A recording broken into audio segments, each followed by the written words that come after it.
Cherifula filɛbagaw an bɛ aw fo ka walima dɔn an y'o de fɔ kari o kari Sɛbɛnfana Malidenw an bɛ fasodenw wele ni kɛnɛbelebele kan bi a ye maa ba 4 wele donc maa dogolen tɛ ni jamana in kɔnɔ maa fɔlɔ o ye jɔn ye o ye Djibiri Jalo ye n'i ko Djibiri Jalo bɛɛ kɔni b'a dɔn nin t'a siɲɛ fɔlɔ ye ka na kɛnɛ in kan donc Djibril folikan jumɛn de bolo ka ɲɛsin Cherifula filɛbagaw ma. Ok bɔ kɛlen aw ni su n frère ani su ani debattkɛla bɛɛ lajɛlen ni su Cherifula lajɛla mɔgɔ mɔgɔ bɛ Cherifula lajɛ Mali kɔnɔ Mali kɔ kan an ka foli bɛ bɛɛ lajɛlen ye ka foli kɛrɛnkɛrɛnnenya lase aw ma damabaarakɛlaw y'u ka foli don an ka fɔ aw ye k'u b'aw ka débat lajɛ dimanche o dimanche a tɛ fu kɔ ko vraiment aw ka débat in kɛra sababu ye olu ye ko caman de faamu san tɛmɛnen kɔnɔna la min ye damabaara sanubaara bɔcogo u ka hakɛw ye minnu ye vraiment k'u ka foli lase aw ma ko dantu ka foli la k'u lase aw ma dimanche n'a tant qu'aw ka émission ma ban olu tɛ da ka sunɔgɔ donc a ka kan k'u ka foli lase aw ma merci beaucoup. D'accord. Sur le contrôle de Zanatigi bamanan bɛ kuma dɔ fɔ ko ni su bɛ diya k'a bɛ dɔn fitiri fɛ donc bi an balaka kelen b'an bolo yan o jɔn ye o ye Naha Magasuba ye MPC balimamuso folikan jumɛn bɛ bolo ka ɲɛsin Cherifula filɛbagaw ma. N balimakɛ n bɛ foli ni tanu kɛrɛnkɛrɛnya ka se aw yɛrɛ ma fɔlɔ ka se Cherifula ɲɛmaaso ma ni y'a solu ma minnu yɛrɛ bɛ dibi-dibini na ni an ɲɛ t'olu la n'olu de bɛ cɛsiri yɛrɛ la walasa an baden bɛɛ lajɛlen k'an ye diɲɛ fantan 4 bɛɛ lajɛlen la an ka foli bɛ s'o ma ka tila ka foli kɛrɛnkɛrɛnnenya ka se maliyɛn den bɛɛ lajɛlen ma maliyɛn den fɛn fɛn bɛ gɛrɛntɛ kɔnɔna na bi Mali kɔnɔna na bi an b'u bɛɛ lajɛlen fo nka ka tila tuguni an badenw n'an sinjiw ani minnu Ala y'an ni minnu bɔ wolonugu kelen na k'an garizigɛ faso Maliba in na nka ka tila k'an bɔ diinɛ kelen na n'olu ye chrétienw ye an b'olu ka su kɔnɔ bi n'o ye 24 décembre ye n ka foli ni tanu b'u ye nka Bukele ne kɔni ni n ka fɛn yalala furucɛti ni n ka kutu yalala nka ne ma maa sɔrɔ maa ma ne invité bi chrétien fosi ma ne invité bi o de kɛra baara ye. D'accord problème t'a la ni Ala sɔnna i hakili la k'a fɔ wala o tulo b'i la problème t'a la mais o ko sisan e bɛ kɛnɛ kan ko MPC mun don dɛ. MPC tɔgɔ Mouvement Populaire pour la Cohésion Sociale au Mali.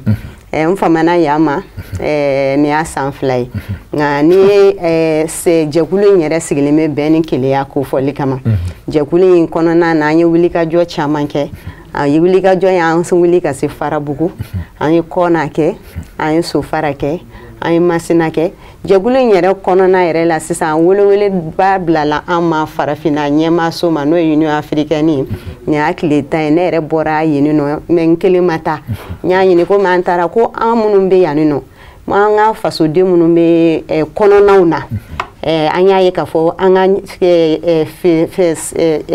finitigiw tɛ se ka taa fan bɛɛ k'u bɛ taa olu kisi nka u yɛrɛ bɛ fɛɛrɛ jumɛn tigɛ k'u yɛrɛ kisi k'an ka taa sigi k'a fɔ ko o fɛɛrɛ la o yɛrɛ la Bukele ne y'a ɲini yɛrɛ ka taa ni maa ye maa minnu yɛrɛ taali sɛbɛnni dɔn tubabukan sɛbɛnni dɔn nka an y'a ye k'a fɔ kalan ni kodɔn tɛ kelen ye u ka cɛsiriw muso cɛsirilenw don minnu yɛrɛ ye fɛɛrɛ kɛ ka an ka kɛlɛ ɲɛmaa dɔ bɛ yen san 2017 kɔnɔna na Amadu Kufa k'a ɲini ka y'a ɲɛ na muso cɛsirilen dɔn n y'o cɛ n kɔ ka taa n tilala ka taa ni cɛ fɛnɛ ye cɛ mun yɛrɛ fɛnɛ wagati min na ni Haut Conseil Islamique taara sigi ka fɔ la Farabugu danga la u taara ni cɛn ale de ye diinɛ silamɛ sifinnakaw ka ɲɛmaa ye ɲɔnɔ mara la n taara n'ale fɛnɛ ye bari n ko nin ye fɛnw ye fɛn minnu kan ka fɔ an kana kɛ dɔrɔn kɛlɛ bantugu an k'a ta kɔ kan ka na nka kɛwale dɔw b'anw yɛrɛ fɛ kɛwale ɲuman mun ma se ka an bɛ se ka mun fɔ kɔkanmaw ye an bɛ se k'an sinsin minnu kan ka se ka fɛɛrɛ tigɛ kɛlɛ la donc an ka baara laban yɛrɛ an nana ka bɔ mun na Union Africaine ka invitation na o tile 10 filɛ nin ye. D'accord. Vraiment merci beaucoup donc nin fana information ye k'a di an ma allez donc n'o tɛmɛna ka bɔ yen n hakili la k'a fɔ n bɛna mun tɔgɔ fɔ nin ye a bɛ waati jan bɔ n b'a kɔ k'a kɔ mais n kun t'a dɔn n b'a sɔrɔ cogo min na parce que n b'a ye réseau caman kan n b'a ye télé caman na mais n bɛ se ka nin sɔrɔ cogo di Ala fana kɛ o don n y'a sɔrɔ Mamadu Sidibe donc n'i ko Mamadu Sidibe ale ta initiative zéro violence Sidibe folikan jumɛn bɛ bolo ka ɲɛsin Cherifula filɛbagaw ma. Alhamdulilayi rabil alamina an bɛ tasibila kɛ ɲana an bɛ don kuma la ka taa an bangebagaw ma minnu bɛ yan ani minnu taɲara an bɛ tasibila kɛ hali bi ka taa an ka jamana mɔgɔ o mɔgɔ n'olu ni tora jamana ni gɛrɛntɛ ninnu kɔnɔ ni san laban ninnu kɔnɔ civil kunda ani sɔrɔsi kunda o tɛmɛnen kɔ an bɛ aw fo k'aw barika da aw ka danaya la parce que danaya de b'a to aw bɛ wele bila anw ma anw bɛ min dɔn an ka n'o ɲɛfɔ jama ye donc an b'aw fo mais ɲana an bɛ don kuma la an bɛ hakɛto ɲini kɛ bɛɛ lajɛlen fɛ an lajɛlikɛli jɛkulu bɛɛ mɔgɔkɔrɔbaw ko ten ko fɛn bɛɛ b'a den wolo comme ko kuma b'a ba wolo ni fili minnu yera kuma la sun na an b'a ɲini u fɛ u k'a bila fili minɛn kɔnɔ mais u kana bila tugu minɛn kɔnɔ donc n bɛ n ko débatteurs bɛɛ fo ka direction Serifula fo et vraiment an sigira hɛrɛ la ka ɲini ala fɛ ale min bɛ se ko bɛɛ la k'an wuli hɛrɛ. D'accord, mais initiative zéro violence mun de dɛ? Bon, alhamdulillah rabbil alamin, initiative zéro violence nin tɛ an siɲɛ fɔlɔ ye Serifula la yan. Et année 2017 tuma min na an bɛna taa élection fan fɛ a y'a sɔrɔ malheureusement crise caman bɛ jamana nin kɔnɔ notamment ma sœur ale bɔra ka kuma min fɔ an n'olu bɛ tali kɛ ɲɔgɔn na yɔrɔ dɔw la parce que centre la an y'a ye tuma min na difficulté nana centre mɔgɔw ni ɲɔgɔn cɛ n'o ye an balima minnu bɛ yen n'o ye dɔgɔɲɔgɔnw ni filaw nord fɛnɛ la arabuw ni kɔrɔbɔrɔw fɛn minnu tun ka bon adamaden yɛrɛ ka miiri ma 2017 bɛ duma wagati min na an y'a ye olu de tun bɛ ka waleya parce que mɔgɔ minnu bɛ sigi la san 1000 fo dɔ b'a dɔw kan an bɔra kalama k'a fɔ olu bɛ ka se ɲɔgɔn ma cogo la fɛnw bɛ ka don olu ni ɲɔgɔn cɛ hakilima tɛ se ka fɛn faamu a y'a sɔrɔ an ni élection man jan alors que élection yɛrɛ dun y'a dama gɛrɛntɛ de ye ni élection bɛ nalen mɔgɔw bɛ gaw kamana la mɔgɔw bɛ siran violence ɲɛ an y'a ye k'a fɔ ala k'an kisi o fɛn minnu n'o tun bɛ centre ni nord kan ni élection taara k'a fɔ politique ko mana tila ka taa don la parce que généralement jamana bɛ jeni politique kow de la donc an y'a ye o fɛn ye ala k'an kisi don an ka fɛɛrɛ kɛ fɛɛrɛ min b'a to o bɛnbaliya min tun bɛ yen ka se ka dankari o la kelen filanan k'a peser pour que élection min n'a kɛra 2018 élection ka se ka kɛ jɛlenya kɔnɔ a ka kɛ mɔgɔ min ye mɔgɔ min ja bɛɛ ka taa voter ka mɔgɔ ye mais bɛɛ k'i ka lafasali fɛnɛ k'a kɛcogo la ka dan hakɛ la donc o de nana ni esprit initiative zéro violence en 2017 alhamdulillah rabbil alamina an bɛ se k'a fɔ élection 2018 an bɛ se k'a fɔ ko alhamdulillah parce que ala y'a jira an kɛnɛ la a kɛra bɛn kɔnɔ ani kelenya kɔnɔ mɔgɔw tɛmɛna u kan ka taa sira minnu fɛ zéro violence a bɔra yen de an n'o y'a sɔrɔ a bɛ boli la hali bi ni ala sɔnna. D'accord, merci beaucoup i Sidibe. maa naaninan o tɛ maa dogolen ye o ye Abdul Wahab Touré Arema. Wahab folikan jumɛn b'o ka ɲɛsin Serifula ma? Bon kelen ani su n bɛ sani n ka foli la taa yɔrɔ jan n kɔrɔkɛ bɔra ka tasibila mun kɛ ne yɛrɛ bɛ tasibila kɛ an ka foro bɛ kɛrɛnkɛrɛnya na maa o maa i ni binna Mali ko la civil sɔrɔsi o a kɛra mɔgɔ sugu o sugu ye étranger o an bɛ tasibila k'u bɛɛ lajɛlen ye ala ka hinɛ u bɛɛ la ala k'u bɛɛ fara a ka kira mɔntonw kan hali bi n bɛ tasibila kɛ fana an ka sɔrɔsi minnu bɛ front na ni chrétien don bi su na ye donba ye a tun ka d'a caman ye u ka k'u ka famille la mais n b'a f'u ye u k'u rassurer u k'u ka famille la nous sommes avec du cœur n bɛ n balimaw fo kɛnɛ kan ka maliyɛnw yɛrɛ fo u ka muɲu n'u ka sabali kama u ka résilience kama Mali ko la hɛrɛ tɛ se ka sɔrɔ ni ɲɛda ma wɔsi a nɔfɛ n b'a f'u ye hali bi qu'on reste soudés an ka bolo di ɲɔgɔn ma Mali in tɛ se ka kɛ fɛn si ye n'an tɛ fɛ a ka kɛ mun ye sani ka bɔ kuma la n bɛ alliance pour la refondation du Mali n'o y'an yɛrɛ ka tɔn ye n bɛ n ka président fo Mohamed Ousmane an'an ka tɔnden tous les membres du directoire an'an ka partenaire fɛn fɛn bɛ yen ani association ni parti politique fɛn fɛn bɛ ka don a la su ni tile parce que an bɛ ka baara kɛ an ka objectif tun tɛ dɔwɛrɛ ye o ye ka maliyɛnw fara ɲɔgɔn kan n'i ye maliyɛnw fara ɲɔgɔn kan fana an ko maintenant fanga mun b'an kunna n'o ye les autorités de la transition k'u lafasa u bɛ ka baara mun kɛ maliyɛnw ka welekan don depuis dernier dialogue national inclusif ni concertation mun tɛmɛna donc on est en kɛ jɛkulu ye k'a fɔ vraiment nin tun ye maliyɛnw ka laɲini ye donc an b'a ɲini fangaw fɛ u k'a dɔn fana an b'u kɔ vraiment malidenw ye mun fɔ u k'a bɛɛ lajɛlen latigɛ voilà n bɛ kuma ɲɔngiri yan su in na ala k'a ni sababa bɛn hakilila ko don. Ok, merci beaucoup. Donc avocat Traoré Enfré voilà folikan jumɛn b'i bolo ka ɲɛsin Serifula filɛbagaw ma Zana tigi. Donc il a mis folie blanc, filɛbaga bɛɛ lajɛlen ma nin wagati na maa o maa Serifula tele kanu laada don an bɛ aw fo ka aw waleɲuman dɔn aw ka cɛsiri ani aw ka kanu na ka ɲɛsin an ma an b'aw fo ka waleɲuman dɔn. Bokele alimami ale ni wulu mana ja cogo o cogo a tɛ don n'a fɛ misiri kɔnɔ. O cɛ ye dɛ. Bi su in na an da bɛna don fɛn min na sa o ye kɛrɛnkɛrɛnnena san 2023 ale bɛ a kuncɛyɔrɔ la furancɛ fanga de bɛ an kunna nin wagatinin na san 2023 in kɔnɔna na baara minnu kɛra a ko kɔnɔna na furancɛ fanga maaw fɛ an da bɛna don o de la n'u ka nanzarakan na bilan donc ka se ka ɲɛfɔli kɛ maaw bɛ se ka faamuyali sɔrɔ a la cogoya min na k'o to o sigiyɔrɔ ni bonya ni karama ni ladiriya kɔnɔna na. Boubacar kɔrɔfɔ ɲɛna sisan ɲininkali fɔlɔ n b'a d'i ma donc i b'o tengo. An bɛ taa Jibiri Jalo fanfɛla la donc n bɛ ɲininkali yɛrɛ daminɛ ni o ye san 2023 fila kuncɛyɔrɔ la ayiwa furancɛ fanga min bɛ an kunna nin wagati n'a fɔra e ka kuma a kan san 2023 a ka bilan k'i ka kuma kan i bɛ mun de sɔrɔ ka fɔ mun de kɛra mun de ɲɛna mun de ma ɲɛ. Ok, merci beaucoup Enfré ka ɲininkali la.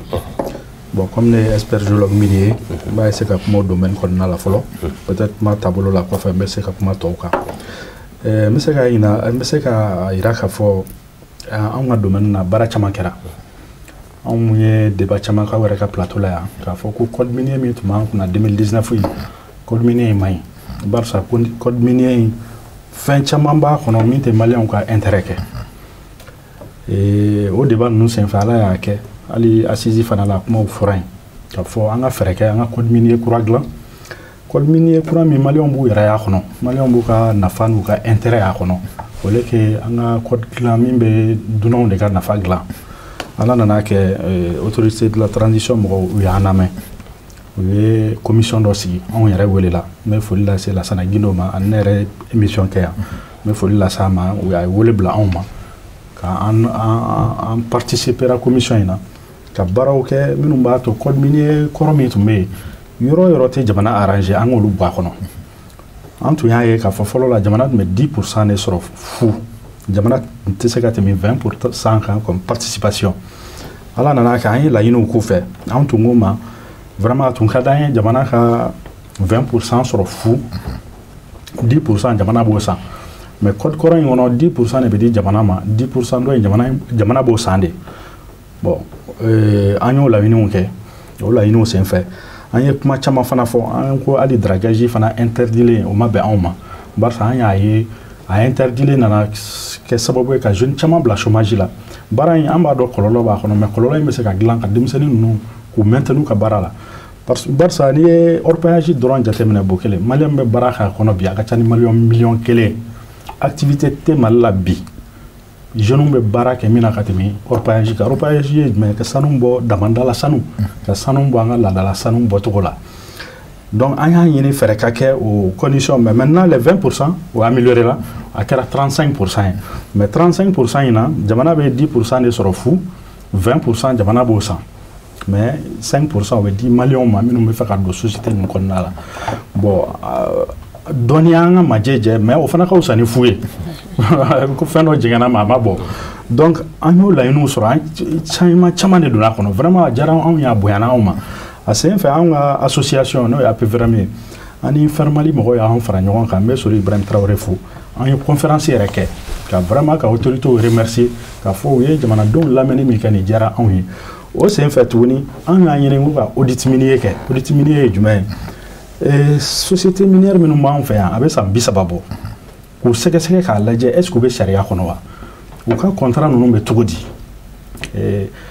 est ce que jamana b'a ka nafa sɔrɔ a kɔnɔna la an y'a ye jamanakuntigi ye autorisation fana di ko ka audit minier kɛ o fana diyara an ye kosɛbɛ min yɛrɛ nana diya an ye ka tɛmɛ a bɛɛ kan o ye contenu local o ye de fɔlɔ la o tun bɛ code minier kɔnɔ mais an y'a ɲini o ka bɔ code minier kɔnɔ o ka kɛ sariya y'a dan ma sariya min b'a to Mali société bɛ maliyɛn minnu bolo olu bɛ se ka nafa sɔrɔ sanubɔ baara ninnu na cogo di parce que an nana ye sanubɔ société bɛ sigi sanubɔ dɔrɔn tɛ sisan lithium fana bɛ nalen mais u bɛ taa dunan société de ta ka marché d'u ma k'an ka malien société to yan an k'o tɛ bɛn donc a ka kan malien société minnu bɛ yan hali n'a sɔrɔ dunan société don n'u sigilen bɛ anw fɛ yan marché ninnu tant que olu bɛ se k'a kɛ a ka d'olu ma olu ko an ka taa dunanw ta ka na n'olu ye an y'olu faranfasiya contenu local kɔnɔna la o contenu local in bɛna kɛ sababu ye baara fɛn fɛn tɛ des travaux diplôme ko tɛ min na an k'a kɛ o bɛɛ ka kɛ maliyɛnw 100% des maliens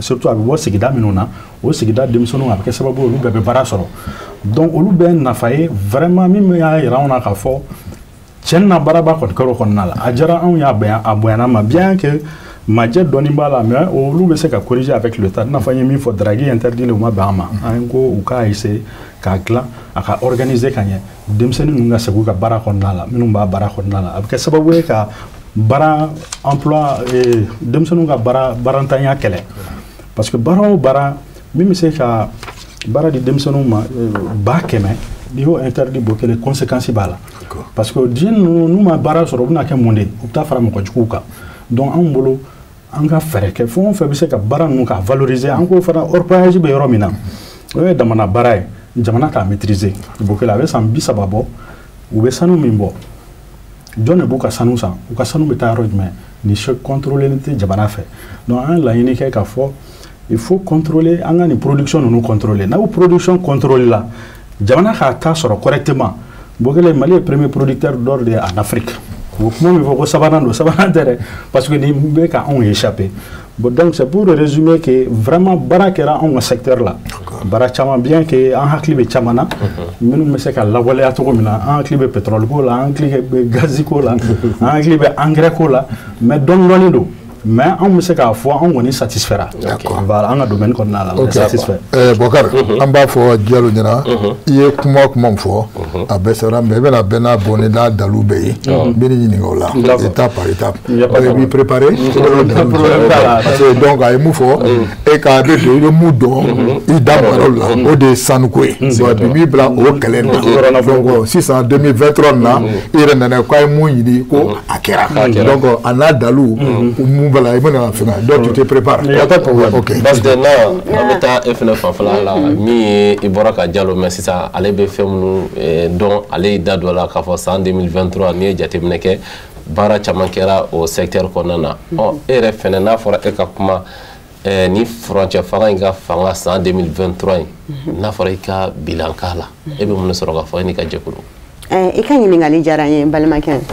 Ni ko koneka akilina fo san kolo in kɔnɔna na n'o ye an ka san 2023 ye a ka di n ye n ka n disi gosi nka ni n ko n bɛ n disi gosi n bɛ tila k'a fɔ tugun ne mana n disi gosi sayi mun bɛ Masina mara la olu b'a kɛ cogo di bari n bɛ fɛ ka n disi gosi k'a fɔ an sera ka Kidali minɛ nka ni n ko n bɛ n disi gosi n bɛ tila ka miiri tuguni du payakakaw tun bɛ ka kule mun kɛ ka n wele hakili bɛ jigin o la.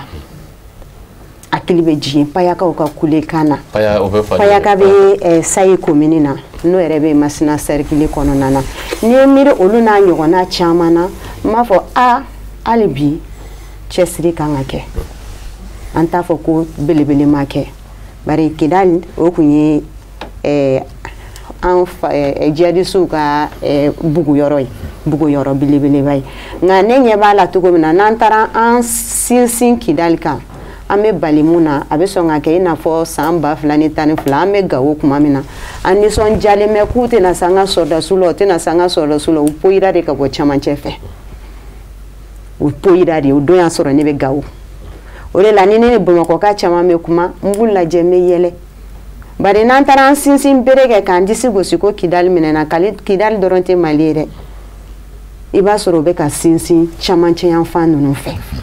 Donc a kun ka di ne ye k'an disi gosi bi k'a fɔ an ka cɛbaw ko nin don sinaw bɛ se Kidali u donna Kidali nka Kidali dɔrɔn ye Mali ye wa Bamako dɔrɔn tɛ Mali ye cogo min Kidali dɔrɔn fɛnɛ tɛ Mali ye ten Masina bɛ cogo di bi Ɲɔnɔna mara bɛ cogo di bi ni n ko n bɛ n kule ko n bɛ n disi gosi dunangurukaw bɛ ɲininka nahan anw ye mun k'e la anw b'a bilen ne cɛ la o de la n b'a fɔ hali bi cɛsiri kɛla bari ni maa n'a wɔsira ka dɔ kɛ a fɔ k'a y'o dɔ kɛ nka a yira la ka fɔ hali dɔ bɛ bi dɔ bɛ hali bi ni n taara o kan kalanko yɛrɛ fɛnɛ sira la n bɛ foli ni tanuni kɛ bari nin y'a san damadɔ ye a kun ka gɛlɛn an ka kalo 9 dafalen kɛ kilasi kɔnɔ ni anw ekɔli karamɔgɔw ma bɔ ekɔlidenw bɛ bɔ ɲinan ta in a daminɛ kun bɛna gɛlɛya bari kɛnyɛrɛye mɔgɔ minnu bɛ yen n'o ekɔli pirivew ye olu kun yɛrɛ murutira nka a ka ca ala fɛ u sera ka fɛɛrɛ sɔrɔ ni dun ko ko faso yɛrɛ ni denmisɛnninw ma kalan fosi ma kɛ bari ne mali yɛrɛ ta k'a lajɛ a fanba ye sifinnakaw de nka o kalanko la tuguni n bɛ tila ka welewele da kɛ ka mun fɔ nimisi wasara nka hali bi denbaya yɔrɔ fan fɛ n bɛ tila k'a fɔ n ko an ka faamaw ma maa n'a bolo fununa a bɛ da tigi de n'a ka kɔrɔ an ka sifinnaka minnu n'olu bɛ ayɛmu na n'u ye marifa ta marifa in bɛ ta don min ne yɛrɛ bɛ ekɔliso kɔnɔ a kɛra ne ɲɛna mɔgɔ m'a lakali n yɛrɛ n bɛ ekɔliso kɔnɔ n yɛrɛ y'a sɛbɛn a don n ka pasi kan nka na an y'u minɛ ka taa n'u ye kiri ka bolo kan n'an y'u gɛn ten n'u ye u bɔra kiri ka bolo kan ka kasoladon in kɛ u bɛna to ten ten wa an senkɔrɔ wa ya walima an yɛrɛ de ma kɛ sababu ye sisan ka taa sifinnaka tiɲɛnen dɔ bila an senkɔrɔ wa ne ko n ko sanni an kun k'u gɛn an kun tɛ se ka fɛɛrɛ sɔrɔ olu la hali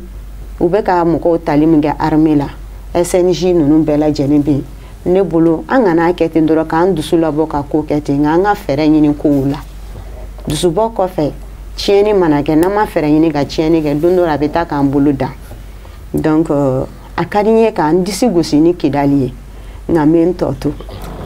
Ok. An b'a yira Nana que kuma fɔra mais a ma kɛ sabatiba ye ten. Ale kumara lakana ni voilà ale kana quoi mais an bɛna segin ma an fana bɛ ɲininka bon munna e ko n'i ko e bɛ disi gosi yɔrɔ dɔ bɛ yen i bɛ n'o dalu fana fɔ an ɲɛna. Ok merci beaucoup voilà. Ok Sidibe donc o ɲininkali kelen bɛna tɛnku e fana la aw fana ye transition in ka san 2023 baara ye cogo jumɛn na e n'i ka jɛkulu. Alhamdulillah rabbil alamina minnu kumara n ye n b'u fo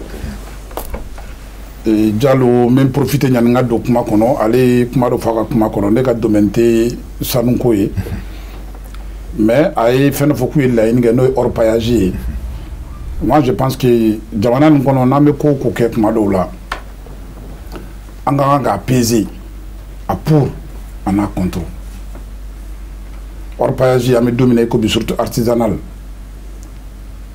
sanuko kɛlen bɛ ka tiɲɛli min don jamana nin kɔnɔ sur le plan environnemental n'i ko k'i b'a ta k'a bɔ k'a lajɛ hali ni sanubɔlaw ye sanu kilo 1 di maliyɛn bɛɛ ma a tɛ se k'a tiɲɛli a tɛ se k'a datugu diɲɛlatigɛ mɔgɔninfin kana diɲɛlatigɛ kɛ k'i b'a da i yɛrɛ la mɔgɔkɔrɔba ko san bɛ tigɛ k'a tɔ to a kɔ min ye anw bɛ ko ko kɛ bi an k'an k'an jija an den n'an mɔden minnu bɛ n'an kɔfɛ olu ka sigiyɔrɔ ni jɔyɔrɔ ni dayɔrɔ sɔrɔ min b'a to kɔlɔlɔ minnu n'anw y'a ye gɛlɛya la olu ka gɛlɛya kana bonya ka tɛmɛ anw ta kan o différence de bɛ farafin jamanaw ni tubabu jamanaw cɛ donc o ye parenthèse ye bɛ min fɔ drainage surtout parce que daragi minnu tun bɛ baw sanfɛ an ye mɔgɔw ye de par le passé minnu bɛ taa ka taa hali produit modèle dɔw utiliser daragi la ba sanfɛ tiɲɛ tɔgɔ Mamadu fɛn min don a cɛ ka jugu fo ka dama tɛmɛ donc o tun ye parenthèse ye min da don min na n'an ko k'an ka bilan fɔ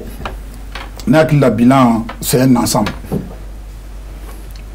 secteur kelen tɛ domaine kelen tɛ minnu ɲɛna o dɔrɔn tɛ minnu ma ɲɛ olu dɔrɔn tɛ bilan actif de don ani passif n'an ye bilan ta k'a lajɛ jamana mara kɔnɔna la an bɛ se k'a répartir ka taa niveau 3 ɲɔgɔn na au niveau 3 an bɛ situation sociopolitique ta an bɛ situation socio-économique ta an bɛ tila ka situation socio-sécuritaire ta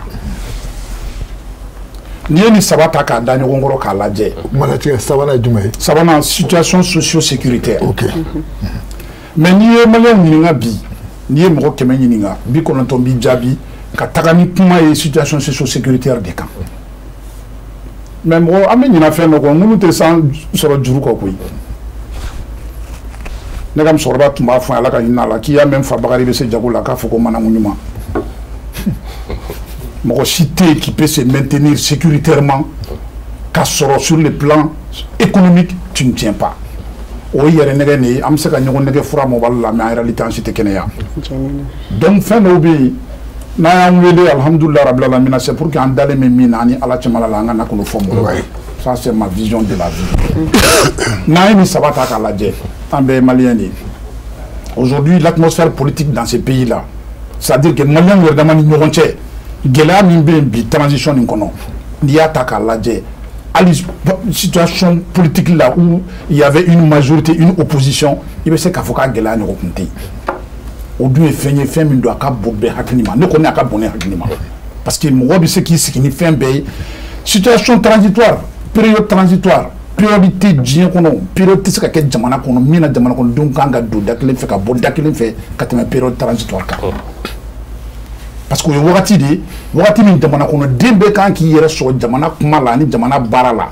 ani jamana waleyali la o de ye transition ye mais ni transition taara yɛlɛma ka kɛ wagati ye wagati min yɛrɛ kɔnɔ jamana kɔnɔdenw bɛ fara fara u yɛrɛ dama ni ɲɔgɔn cɛ fɛn don i b'a lajɛ i t'a dɔn i b'a faamu cogo min o ye kelen ye filanan n'an nana sur le plan socio-économique mɔgɔ si tɛ fɛn yira mɔgɔ si la yan an bɛɛ ye maliyɛn de an bɛɛ bɛ baara de kɛ an bɛɛ b'a dɔn an bɛ don min na i ko bi jamana gɛlɛya i y'a fɔ o i m'a fɔ o an bɛɛ b'a dɔn ko gɛlɛya bɛ jamana kɔnɔ bi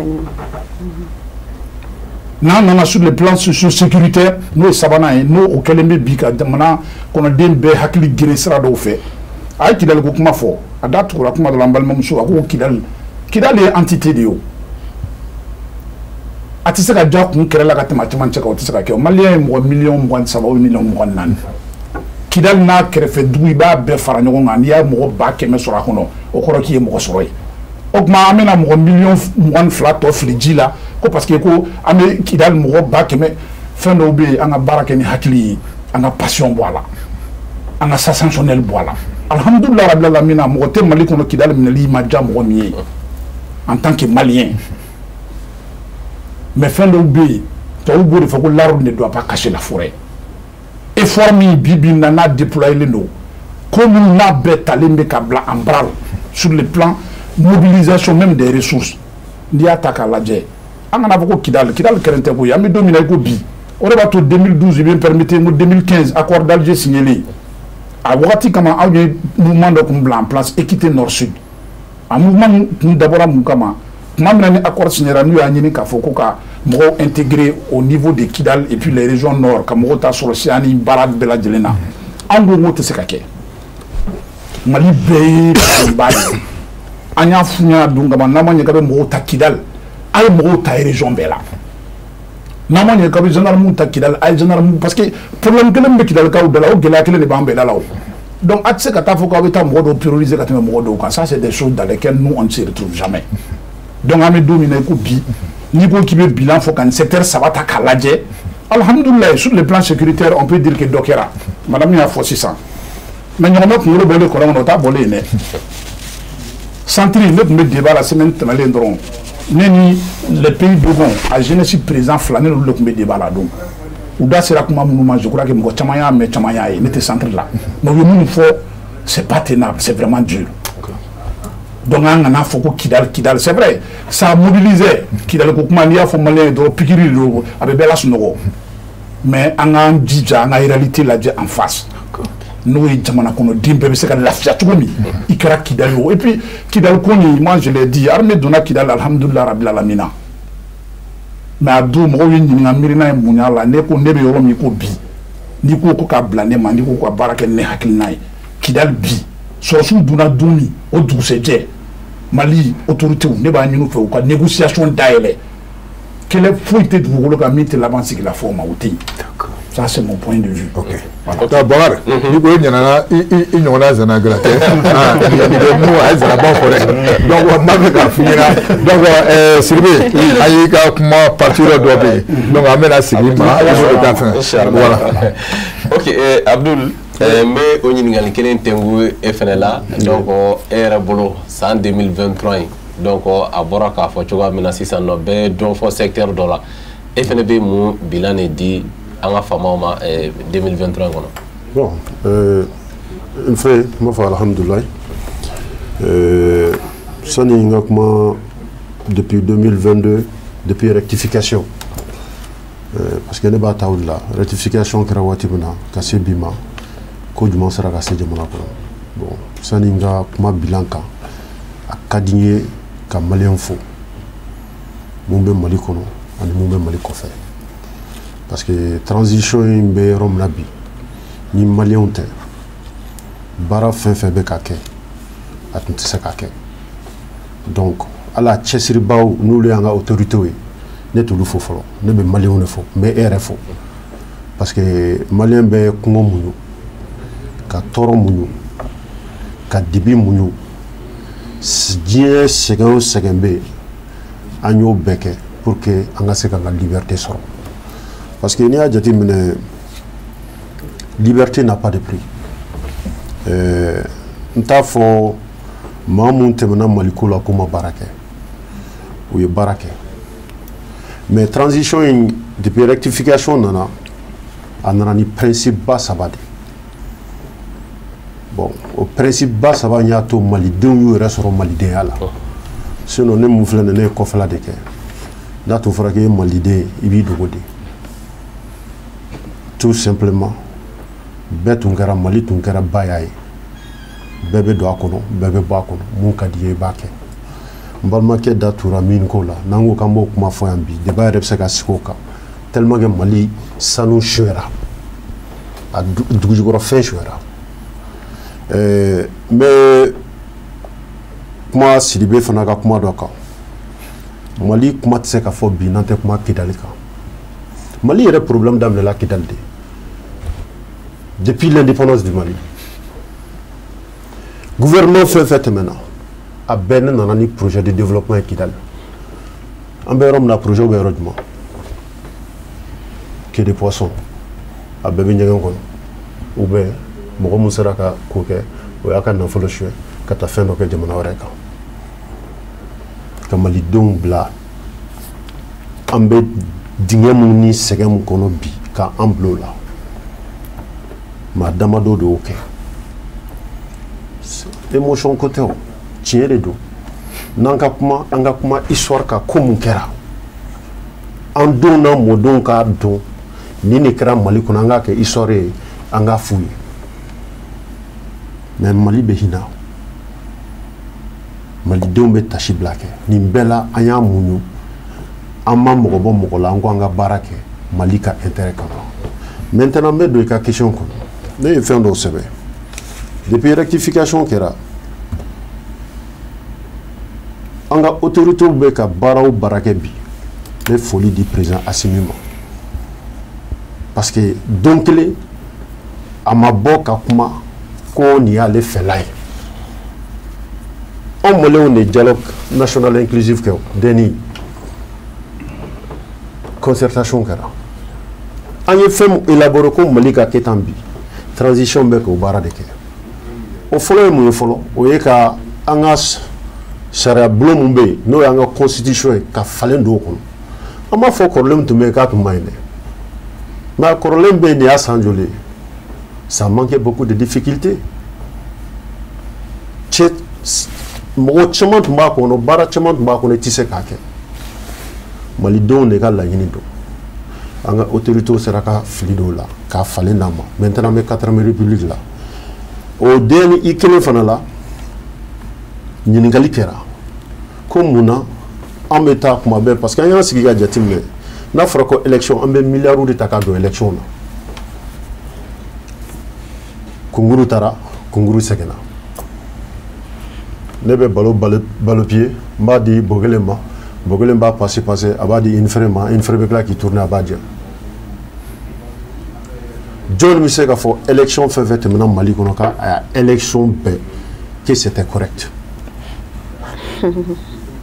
impossible souvent carte d'électeur 8 millions 2 millions o de bɛ président sigi est-ce que o ye jama ye mais maliyɛnw y'a kun o de kama n tɛ se ka kuma ni tɛ maliyɛnw fo an k'o yɔrɔ fana fo politiki mɔgɔw j'ai dit maa mun tun b'o miiriya kɔnɔ ka Mali minɛ a gɔnɔntɔn ma u ye baara min kɛ a ka kan an k'a f'u ye a ka kan an k'a fɔ an mɔdenw ye o k'a dɔn o baara de kɛra ni loi électorale n'o falenna fili donn'o kɔnɔ ka aide bila en place maliyɛnw de y'a fɔ an ka organe dɔ sigi qui est indépendant qui peut prendre des décisions an b'a fɔ alhamdulilayi réforme kɛra aide ye baaraba kɛ mais hali bi cɛsiri ka kɛ sani élection wɛrɛw ka se inchallah ne dalen b'a la o bɛ se u kan ka se yɔrɔ min na o tɛ baara bannen dɛ n ye camanba de sɛbɛn mais n bɛ a essayer ka taa voilà bon grosso modo ka ca kuma don parce que n y'o de fɔ ni baara mun kɛra a ka fɔ voilà waati kama don mais a ka fɔ de parce que n'an m'a fɔ a man ɲi au niveau du CNT n'o ye assemblée CNT ye loi mun voté ne ka recherche la a ka ca ni loi 100 ni kɔ ye mais loi 100 ni kɔ in bɛɛ bɛ malidenw de ka hɛrɛ kama malidenw ka hɛrɛ e ko ko loi joli 100 ni kɔ c'est plus de 100 j'ai pas le nombre exact u sigi nin bi cɛ a ye baara mun kɛ ne ma assemblée dans les archives mun ye o baara kɛ malidenw ka hamina ka ta en compte n balimakɛ ye loi minɛ min fɔ o b'o kɔnɔ école de guerre fɔlɔ anw de tun bɛ taa fan bɛɛ an bɛ taa kɛlɛ bɛ kɛ Amérique cogo min na mais kɛlɛ bɛ kɛ cogo min na nord la an yɛrɛ ka jamana réalité an t'a dɔn transition de nana ka école de guerre d'an ma transition de nana k'an ka armée bila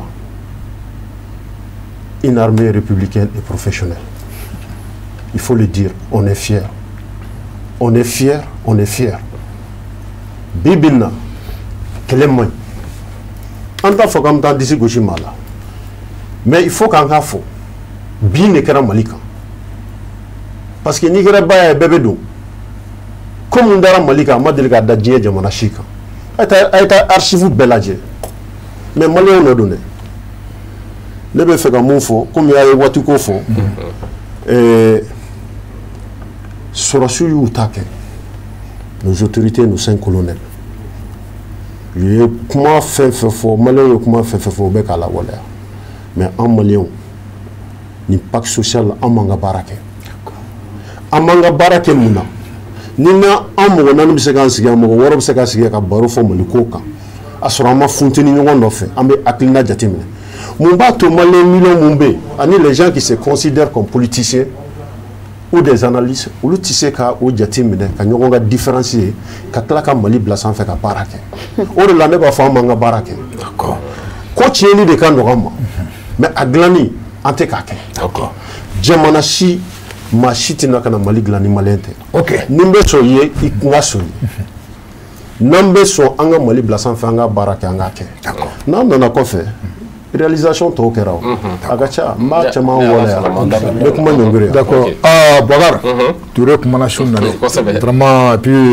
i ye mun fɔ mais i bɛna bɛɛ n'a ka dalu di dɛ voilà fɔ fɔ i ye mun ni mun kɛ voilà donc tu vas tout expliquer parce que bɛɛ de ɲɛ banna sisan voilà d'accord Diallo e ko tiɲɛ don tu as été clair i bɛ mun dɔn i bɛ kuma do kan mun ye mine ko ye bon e ko a ye fɛn caman ɲini mun ye code minier ko ye et puis ani contenu local ye donc ne yɛrɛ b'a fɛ a ye point fɔ nin yala a ko nin e ko ko o diyara est-ce que a bɛɛ sabatira wa.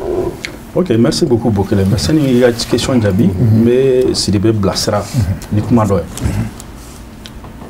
Bokele diɲɛ baara tɛ kɔlɔlɔ tɛ min na n'i ko k'i bɛ ko kɔlɔlɔ de jateminɛ i b'o c'est à dire i tɛ baara kɛ diɲɛ kɔnɔ mais ko bɛ dépend mɔgɔ min kan k'a dilan min kan k'a dilan n'o m'i jɔ a jɔyɔrɔ la i b'a fɔ ko nin baara man ɲi ne e ko idée y'i tɔw fɛ parce que o m'a ka baara kɛ ka ɲɛ ko baara man ɲi c'est comme mɔgɔ min bolo mugulen sera docteur ma sans chercher à comprendre quoi a bolo tigɛ ka bɔ a la ça c'est la solution facile moi je rentre pas dans ce jeu conséquences de bɛ diɲɛ ko bɛɛ la mais n'i y'a ye e bɛ kɛ responsable c'est pour trouver des solutions à des problèmes difficiles mais ni e tɛ se k'o kɛ e ko k'a man ɲi dɔrɔn a man ɲi non ça c'est pas une bonne solution moi je suis pas d'accord avec lui sur ce plan. Ok d'accord ça c'est un de deux a ye kuma dɔ fɔ bon a bonya kama n t'a fɔ n tɛna fɔ a galon tigɛ mais je vais dire que c'est pas vrai a ye mun de fɔ qu'on utilise des produits chimiques dans le dragage, c'est faux et archi faux. Moi, je suis spécialiste en exploitation minière. Donc, c'est comme être docteur fait.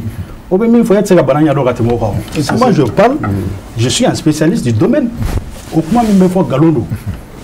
Le dragage, c'est un système d'exploitation par la gravimétrie. Ça n'utilise aucun produit chimique. Donc, c'est très dangereux. Parce que les informations tient, et puis dirigeant la décision de l'autre qui va frapper des innocents. C'est pas bon. Et puis, ce phénomène est très fréquent sur nos réseaux sociaux. Des gens se permettent de spécialiser de maintenant ou tout ce qui a commenté. Donc, c'est pour le mettre à Blasra Ola. Bien barao bara le bala. A confier à nous le camp à clan gagné. Nous m'en c'est qu'à clan gagné à ou galon gaboui. A on a dit moi même c'est qu'à clan. Ça c'est dans tous les domaines. Donc maintenant c'est de l'emploi.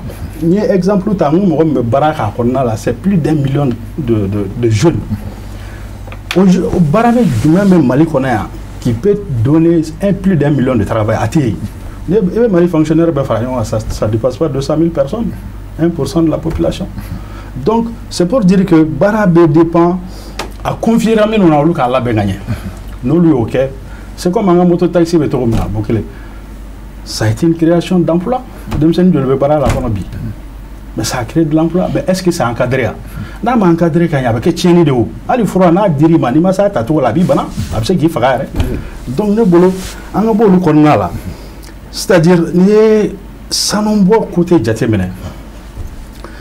Ça, le Mali produisait à peu près 65 tonnes d'or. Je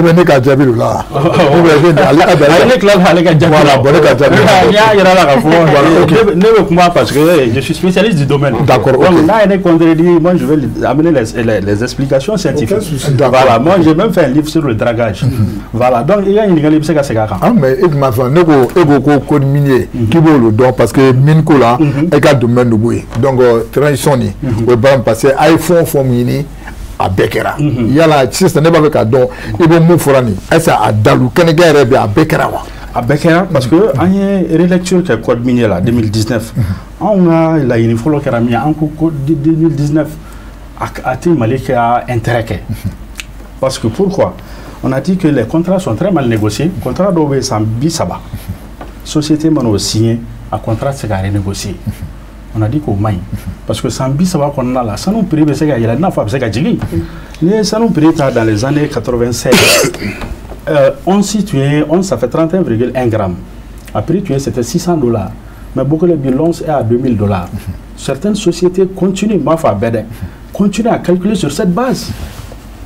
96 ans quoi 96 parce que dans le contrat sera en 92 les 30 ans d'atteindre donc année et code minier courant à tout nous frapper donc dans le contrat d'Amlana en 2006 d'autres en 2012 donc l'État les a donné 30 ans de contrat. 30 ans de contrat tu peux pas modifier le contrat il sait qu'à avenant de cas qu'on a là au avenant tout ça n'arrange pas l'État malien. On a dit que nous avons un bon contrat de 30 ans, nous avons des contrats de 10 ans ou 15 ans. Nous, banalement, ce qu'on va rediscuter tout. Si on veut nationaliser, on va nationaliser. Si la société veut continuer avec l'État, l'État amène l'État en position de force de négociation. Mais nous ça va dire les négociations, c'est le tribunal international qui va juger à Paris qui peut quand même condamner l'État. Donc, encore moins, on a modifié. Il y a 600 contrats et 100 ans de fladé. Donc, après, ça va voilà, 100 ans de fladé. Voilà, 100 ans de fladé, c'est un contrat pour gagner un Il faut la contrat, quel est le convention, convention type. C'est-à-dire, contrat et société avec c'est le même contrat. Donc, variation, on a fait un contrat type. Au contrat, depuis la phase de recherche, encore moins. Nous, exemple d'autre, c'est comme il y a un musulman qui a un mariage au dos, en gros, donc il va donner blanc. Donc, comme ça, il y a une condition, il y a une mairie là. Donc, maintenant, on a dit qu'au contrat, il y a dissocié le contrat de recherche là. Contrat d'exploitation, contrat de recherche, en gros, on fait un kérakono. On fait un kérakono. Ok. Voilà. Donc, maintenant, désormais, les sociétés dans la Yinina. Société mana ira ka fo sanum be ou bien lithium be ou bien fer be ou bien phosphate be a bɛ étude dɔ kɛ a bɛ fɔ ma ko étude de faisabilité n'a y'o étude kɛ ani a bɛna sisan a b'a yɛrɛ jamana na bɔ maintenant ale bɛna yɔrɔ min exploiter c'est une durée de 30 ans ou bien de 25 ans n'i ye exemple ta Gualamina avec le lithium c'est un projet de 25 ans bon an y'a ye kɔdi taara tuma min na a y'a sɔrɔ olu ka contrat signé n'a ka ban donc tu vois que hali ni kɔdi kura taara a t'olu frappé bilen donc olu bɛɛ ye majɛw de k'a fɔ erreur ba de tun b'an ka kɔdi ninnu kɔnɔna la mais comme à l'époque Mali tun mago bɛ ka investisseurs wele ka na parce que il faut savoir que depuis le programme d'ajustement structurel de la Banque mondiale dans les années 85 donc maintenant Banque mondiale tun ye Mali tɛgɛ tɔnɔmin k'a bila kɔfɛ k'a fɔ jamana k'i sen bɔ dugu jukɔrɔ nafolomafɛn ɲinini n'a bɔli la jamana tun y'a accepté. Mais Diallo o bɛ se ka kɛ cogo di. Voilà non minnu ɲininka o la o bɛ se ka kɛ. Bokele o exemple ye. E ko ko depuis 85 non. Depuis les années 85 80 ka taa bila 90 la. Banque mondiale de ye avec le plan d'ajustement structurel k'a ɲini ko jamana k'i sen bɔ dugu jukɔrɔmafɛn exploiteli n'a recherche la. Jamana fana ayi ko k'a to société privée bolo. Parce que Banque mondiale, c'est qui? C'est les Européens et les Américains. Et tu t'imagines bien, elle a une énergie pour l'ordre d'Abnana de Powagati. Parce qu'ils ont demandé énergie, mine. Tout ce qui est l'énergie et les mines qui se voient rechercher l'exploitation. Depuis, il y a l'énergie pour encore problème d'Abnana. Tu t'imagines bien, moi, je suis Banque mondiale, directeur énergie et eau, CFI, disons. FMI ou ka filiale dɔ bɛ ko CFI o jamana kelen k'i Mali dɔrɔn tɛ dɛ Niger b'a la fantan a wagati gɛlɛya tun bɛ an ka jamana ninnu kan France ye jamana minnu mara souvent c'est pour la wagati fonctionnaire tun bɛ san pardon kalo 6 kalo 8 kɛ u ka sara tɛ na donc c'est comme u y'a dabɔ a kama donc u nana ko bon ko maintenant sisan olu bɛ saraw kɛ mais jamana bɛ sɔn olu ka condition ma. La libéralisation du secteur de l'énergie et des mines. Et celui qui était le directeur de ça a démissionné quand la société créée Malaya. Il s'appelle Philippe Létard, la société m'a créé un autographe. Aller de l'énergie et mine, aller de au directeur. Donc c'est pour te dire qu'il y a un colon, c'est-à-dire Sénégal,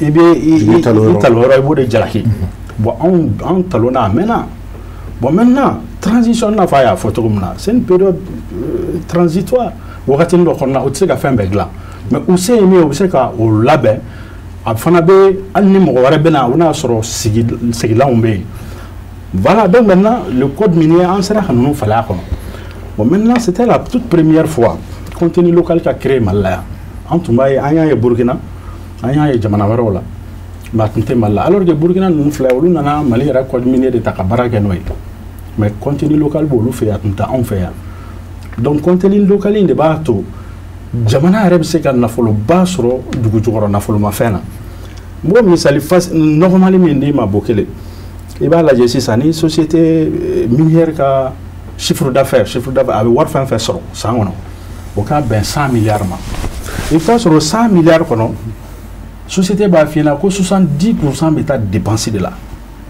exemple de 100 milliards 70% o tɛ 70 milliards ya ale b'o de don dépense la donc a ka tɔrɔ ye 30 milliards ye o 30 milliards kan dɛ an ka 10% ou bien an ka 20% bɛ calculer o de kan est-ce qu'il y a faamu donc les 70 milliards là an bɛ min sɔrɔ impôt ni taxe la o de y'an ka wari ye c'est pour cela i b'a ye jamana b'a fɔ k'a ye 500 milliards sɔrɔ sanuko la 1/3 ou bien 1/4 du budget national o bɛ sɔrɔ sanu ni dugu jukɔrɔ nafolomafɛn la sanu ni dugu jukɔrɔ nafolomafɛn bɛ min di Mali ma ressources t'an bolo min m'a d'a ma fɔlɔ la kɔɔri de tun bɛ sanfɛ mais bi le premier produit d'exportation de l'État malien c'est l'or sanu de don donc maintenant o dugu jukɔrɔ nafolomafɛn ninnu sisan an b'a ye an bɛ k'a ye lithium fana bɛ nalen Parce que ça n'est pas vraiment tu as comment tu parce que Amedo il a fait nous là quoi. Tu as parlé de 35%.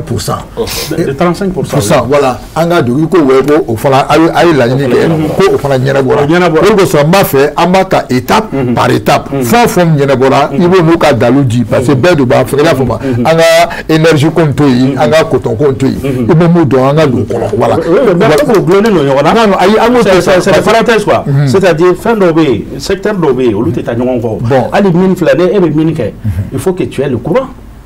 Courant a ta mine qu'a dépensé là, chargé bata. D'accord, dialogue. Je veux dire que c'est lié, c'est le contenu local. Voilà, avec les banques qui sont les 35% là, voilà. Voilà, donc maintenant les 35%. Nous définissons un exemple normalement dans ta diba. Nous 35% il faut la jamana ka gafé do nkono. Jamana me 10% de sort fou. C'est-à-dire que mesrada tant fou, on devait dama fou. Mais tant de jamana bo sandi comme actionnaire.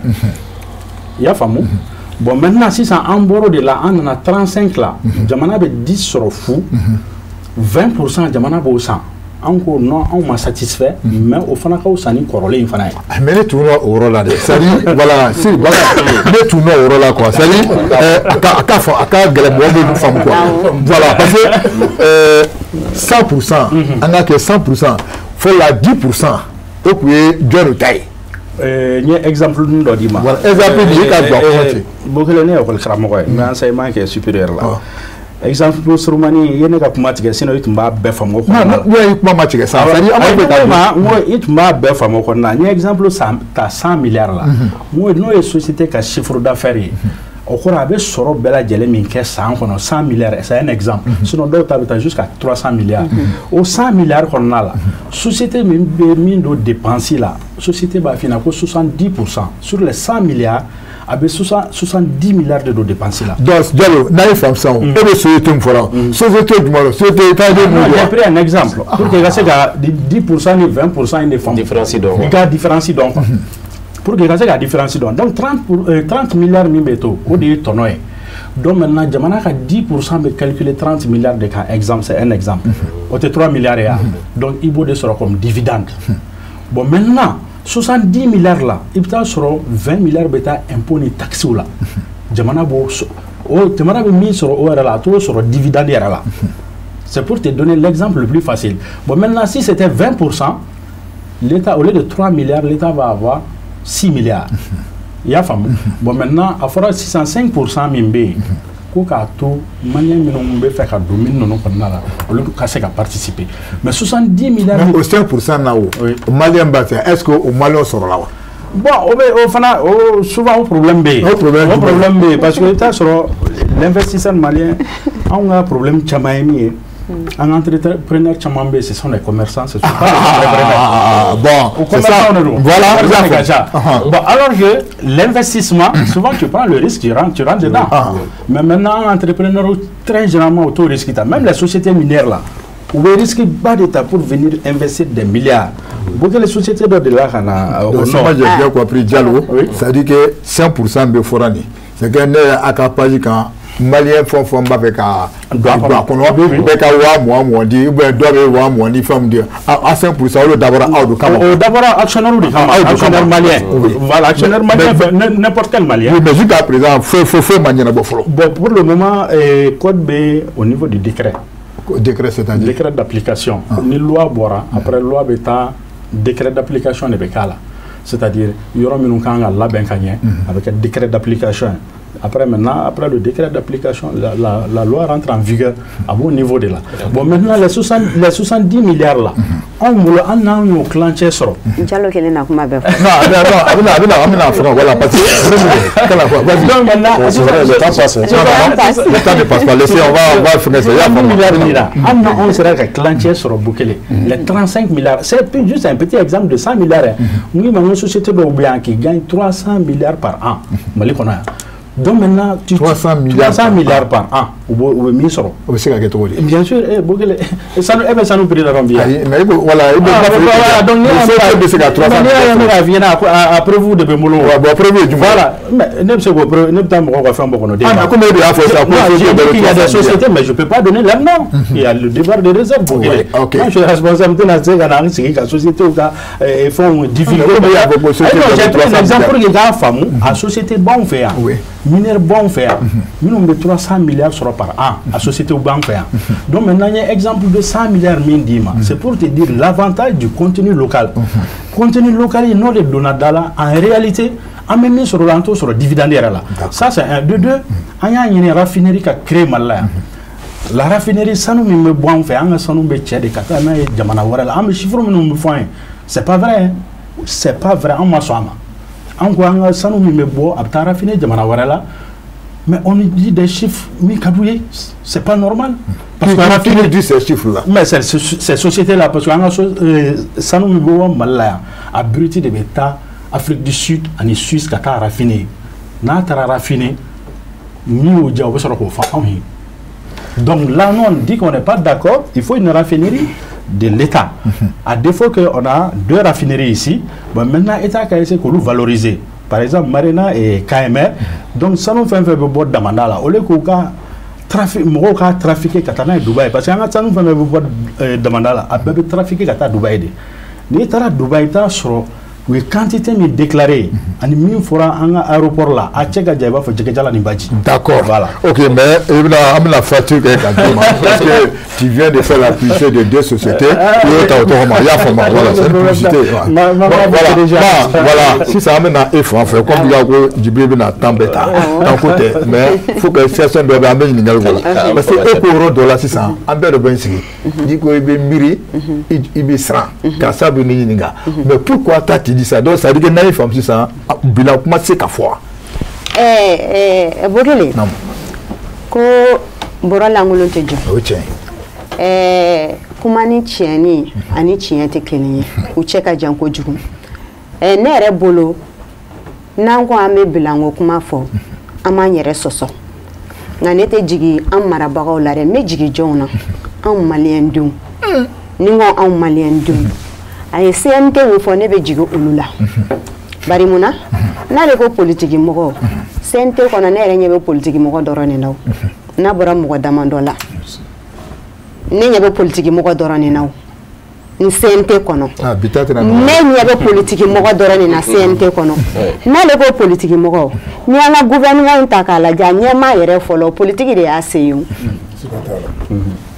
Politique de assez oye flana yi sabana mu ne klala ka munye tugun balma ke ni nkoroke jalo kuma do fo sa énergie ko la bokele atete ka wakati la ntaro ni awakili bala énergie nyemgo shifina ka do bora ko énergie be ka baga faso duma ku be ka wari mutike faso donku ko énergie be kuni sora ka fona ku mangan ka ke a che ake amate me kalu damado ka ma shi soro mogo ya fo fambe ku ye che faga o ya faga fanga dongeni dala do be akele yere be bi CNT kono na tata pon olu yere dongeni da kola o make Musa Kilelare o kera kosa yina o ya on Kilela koyi an na mata yoro janfene ibe ka Kilela sisan san bokele énergie chifina ka do fene ku me nyamoko do ku me ay courant ke primature la ka tiga assemblée la ko énergie jurube fasola ko fasote ka sara ko énergie chorone do o make Musa Kilelare o kera kosaina o kera mamuno Kilela o chama mbi bari don ni no takalaje ne te fembe ke doro ku kofe mogo anyere kan jugo to lilendo laje sabukini courant tigera anga nyema somuna no e primature ka tige assemblée nationale la ibe ka Kilela est-ce que ko fe mo ko yi bank mondial lo ya o te bank mondial o ya nodi wa kera munum bolo o chama do fanga inkono biki o yu fari fali an kera sisa na buna dorama sugu ani fali ko mi mete se talina aman suguya fane aman yɛrɛ kɛ suguya wɛrɛ an bɛ politicien ya bila an b'o tigiw lakari k'a sɔrɔ minnu yɛrɛ bɛ lakari la tiɲɛni fanba bɔra olu de la bo kelen ma ko dɔ jateminɛ fanga furancɛ ne kɔni si man ca nka n b'a dɔn k'a fɔ ATT y'a kɛ ka dɔɔnin kɛ k'a di Alifa ma Aya fɛnɛ nana o ye dɔɔnin kɛ o y'a di nka san 3 n'o ye fanga furancɛ min sɔrɔ fami ɲini ka taa san 4nan kɔnɔ ne t'a fɔ bilen ko ye wagati kunkurunin ye o ye mandat ye ne t'o kɛ wagati kunkurunin ye dɛ o ye mandat ye surtout a fɔra ko fanga furancɛ yɛrɛ man ka hali sariyasun falen fanga furancɛ o sariyasun bɛɛ falen donc ne yɛrɛ t'o kɛ tuguni ko wagati kunkurun ne b'o kɛ mandat kunturu de donc ne jigi kan ka da olu yɛrɛ kan ka tɛmɛ hali ne yɛrɛ taara kala fili mun ye k'o sigi bari ne ma kala fili olu ye k'olu sigi olu nana cogo min na o yɛrɛ ko ko an bɛ fɛ ko ka falenw kɛ donc ne jigi kan ka kɛ olu ka falen ka tɛmɛ minnu yɛrɛ ye ni n taara kala fili ka don k'a fɔ ko n ye karisa sugandi o ka kɛ n ka masakɛ ye ni ne y'o ta k'o lajɛ tiɲɛ na mɔgɔ ka fɔ ani Ala baara dɔ kɛra bari mun na Malien denw de y'u nin de ko ka Kidali minɛ Kidali sɔrɔla nka ni ne ko n bɛna sewa ni Kidali ye Kidali bɛ minɛ don min na a y'a sɔrɔ sayikaw bɛ ka ne wele u bɛ maɲumantɔ ko dan na u bɛ ka faga ko sɛ Sayi commune kɔnɔ Jafara bɛ commune kɔnɔ n'a bɛ ten tɔ u tulo bɛ na u bɛ ka faga ko ni sɛ ko djihadistes b'u attaquer an ka militaires paya ka attaquer les militaires bolila ka taa ka t'u kumabɔ dɔgɔkun 2 nka an ka général dɔ ko ten Dayiru ko jama mɔgɔ to olu bolo mun ma kɛ k'olu bɛ se ka t'u sinsin yɔrɔ la ka wagati jan kɛ ayiwa ni mɔgɔ to olu bolo armée o mɔgɔ hakɛ tɛ armée bolo n'u bɛ se k'u sinsin yɔrɔ la o ka wagati jan kɛ ne ko an tɛ sigi ka fɔ caya o man san an ka a kɛ a ko bɛɛ lajɛlen kɛ kɛlɛ an ka taa n'a ye an bɛ ka taa n'a ye maliyɛn dɔw bɛ ka bɔrɔntɔ u bɛ ka sa komi fu i ko sɛ su Bajangara ni Banka sira lajɛ karikuturu de bɛ jɔ ka cɛbakɔrɔ dutigi kamalenkɔrɔ muso filatigiw ta k'u lajigin ka bɔ kɔnɔ k'u faga mais i bɛ réseaux sociaux de o de la ne ko maliyɛnw tin bɔra ɲɔgɔn na i b'anw maliyɛn den ɲɔgɔn de k'u disi gosi Faransi y'a kɛ tan karisa y'a kɛ tan hali t'u da maga o maliyɛn ɲɔgɔn min jeli bɔra ka bin Mali ko la faso ko la hali t'u da maga la mais olu de kɛlen don bi an ka faso bilasiralibaga ye olu vidéomanw de kɛlen don an ka faso bilasiralibaga olu de bɛ k'u disi gosi n'u ka malidenya ye minnu bɛ Mali fɛ maliyɛn den kelen su mana bɔ Mali ko la fɛn denni tɛ dɛ fɛn fitinin tɛ dɛ fɛn belebele de don o la n'o ye ko politicien ko an bɛɛ tɛ politicien ye an bɛɛ ye dɔ kɛ politique in na wa an bɛ don min na ko bi an bɛɛ y'a politicien dogolen de don a bɛɛ dogolen de don an bɛ taa dɔ lagosi faamaw ɲɛkɔrɔ k'an yɛrɛ mandiya nka an kan ka kegunya ten sa don tɛmɛna o anw ma bɛn le cerveau ye wa a kumana ka wasake ni hali ni premier ministre kun bɔra u y'o interpellé don min na CND kɔnɔ o y'a ta fɔ bɛn le cerveau bɔra réseaux sociaux kan k'a ta fɔ ministre tilala ka bɛn le cerveau ta de confirmer o bɛ min bi o bɛ min bi nka sani o fana ka don ka se don min na o yɛrɛ ne y'o dɔn maa min sen fɛ n'o ye Umaru Mariko ye o ne y'o dɔn Umaru Mariko de sababuya la o ka vocali ko vocali fitera don min na o bɛn le cerveau yɛrɛ kɔni o yɛrɛ tun bɛ k'i sinsin ka fɔ a kumakan don o bɛ min bi o ma kɛ tunkaranke nka bi bi na bɛn le cerveau yɛrɛ bɛ min anw civiliw yɛrɛ ɲɔgɔn nɔɔni tɛ wa an bɛɛ ye politicien ye an si man ɲi militaires lajɛ u mɔgɔ minnu ye fanga ta fo bi bɛɛ sinsinnen don i ka position kan mais janfa ɲɔgɔn lebu ɲɔgɔn lakari anw de bɛ taa an kolokolow la u senkɔrɔ u b'an bonya cogo di u t'an bonya u b'an jate ko mun kɛra an ye ɲɔgɔn jate an ye valeur jumɛn de maliyɛn denya la pour civiliya la ok ne ka hakilina kɔni o de la ne ko ko bilanko ne tɛ jigin an ka militaires fangatigiw la dɛ anw de nɔɔninen don wa anw sifinnakaw walayi Bokele an tun b'a fɔ kuma bɛɛ ko ka fanga d'anw sifinnakaw ma ne ye sifinnaka dɔw ye san 2 ɲinan kɔ ne kun ko ka taa kala fili mɔgɔ ye ne kun bɛ kala fili ye ne tilala k'olu ye nɛnini dɔw la lakarili dɔw la u yɛrɛ kalannen don ni maa min ye kala ni kodɔn tɛ kelen ye n'o dɔ de senfɛ n'olu yɛrɛ k'u yɛrɛ bafu ye cogo dɔ la réseaux sociaux ni fɛnw kan nkalon kan ne ko n ko Ala n'a kɛra an bɛ taa min an b'an ko min an bɛ taa an ja min D'accord, ok, Bokar, Korofote, donc on est là, donc Sylvie, voilà, donc vas-y. Je profite, ma soeur a qu'à gueuler, il a béni Moé Dibala, mais Jamana ko femme, a femme chocolat, qu'a niefo, chocolat. Vraiment pas fou, a qu'à Jamana ko Kamuna. Parce que quand nous étions, quand nous étions galoués, ni choco ka bife na ma tien fini na tibuli ka ba krefe pour que kana kuma kono nyana nga dukuma kono ce n'est pas pour que Diallo répond mais me do fara Diallo taka ni munye apo ko wa demande la ko code minier contrat bo 30 ans na kanana 10 ans sinon moins de 12 ans ko 12 ans mana dafa wuti ko ba ko laje na be ketumi. Mes contributions, je ne suis pas du domaine net et domaine moyen. Mais ma foi, Diallo Nyana, ou ka société d'expertise ou réunie, code minier ni fallait ni kofe. Nous venons à révision ou rémunke ou faraka ou demain. Avec contrat de 12 ans mon fond, contrat de 12 ans ni contrat figé le nedo. C'est-à-dire qu'à n'y a faut tout mis au contrat qu'on a, ni mi kanga di malima au 12 ans on a au te varié. Mais ma faut Diallo Nyana ngo duguro sanumbo a sobonama de do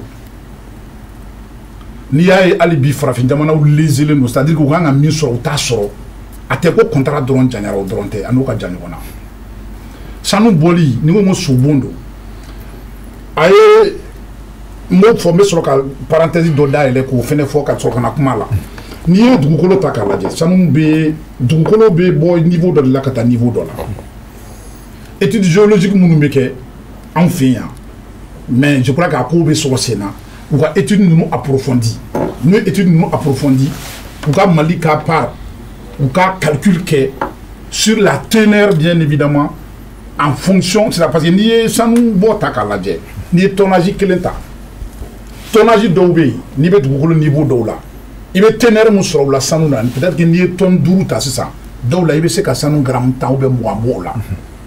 Mais comment là, il m'a dit qu'il y a 20, 30, 40 mètres là-dedans.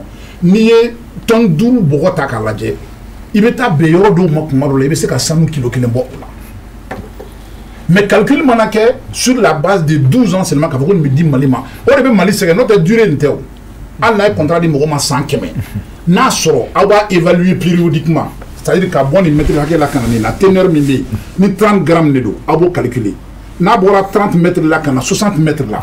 Au teneur, avec ce qu'on fait, c'est ni min bora no ka chaka te 10 grammes minga ou min calculer no kera 20 ou 40 grammes ye avec ce calcul quand malika par réviser en fonction de ça au drone de kono mali be ce qui est ressort notre na contrat cal 100 kilenye na mo vous permettez 100 kilenye mo minga nga dawma nous sera ka gramme keme bo ko fe gramme keme la na un ben gramme tane ko gramme tane calculer ka di awma donc mali problème yi ni be soro rere ça veut dire qu'il faut qu'on les donne ni sorta donna calcul ka sur la base de ça o de mali bo o ye en parenthèse tieli mimbe et dragavi ni fait beaucoup mal en tena do kono parce que autorité ou disposition ta ka dragi bela jo ne ma forêt mais we ala jogada pundo de ka donc anga bo kono mena aye mu fo sanu bo flane sanu bo te ba ko buru blanc oui aya faut que les gens sanu bo investissement lié ni minu datu bi ko mali yere ka minu dai la yere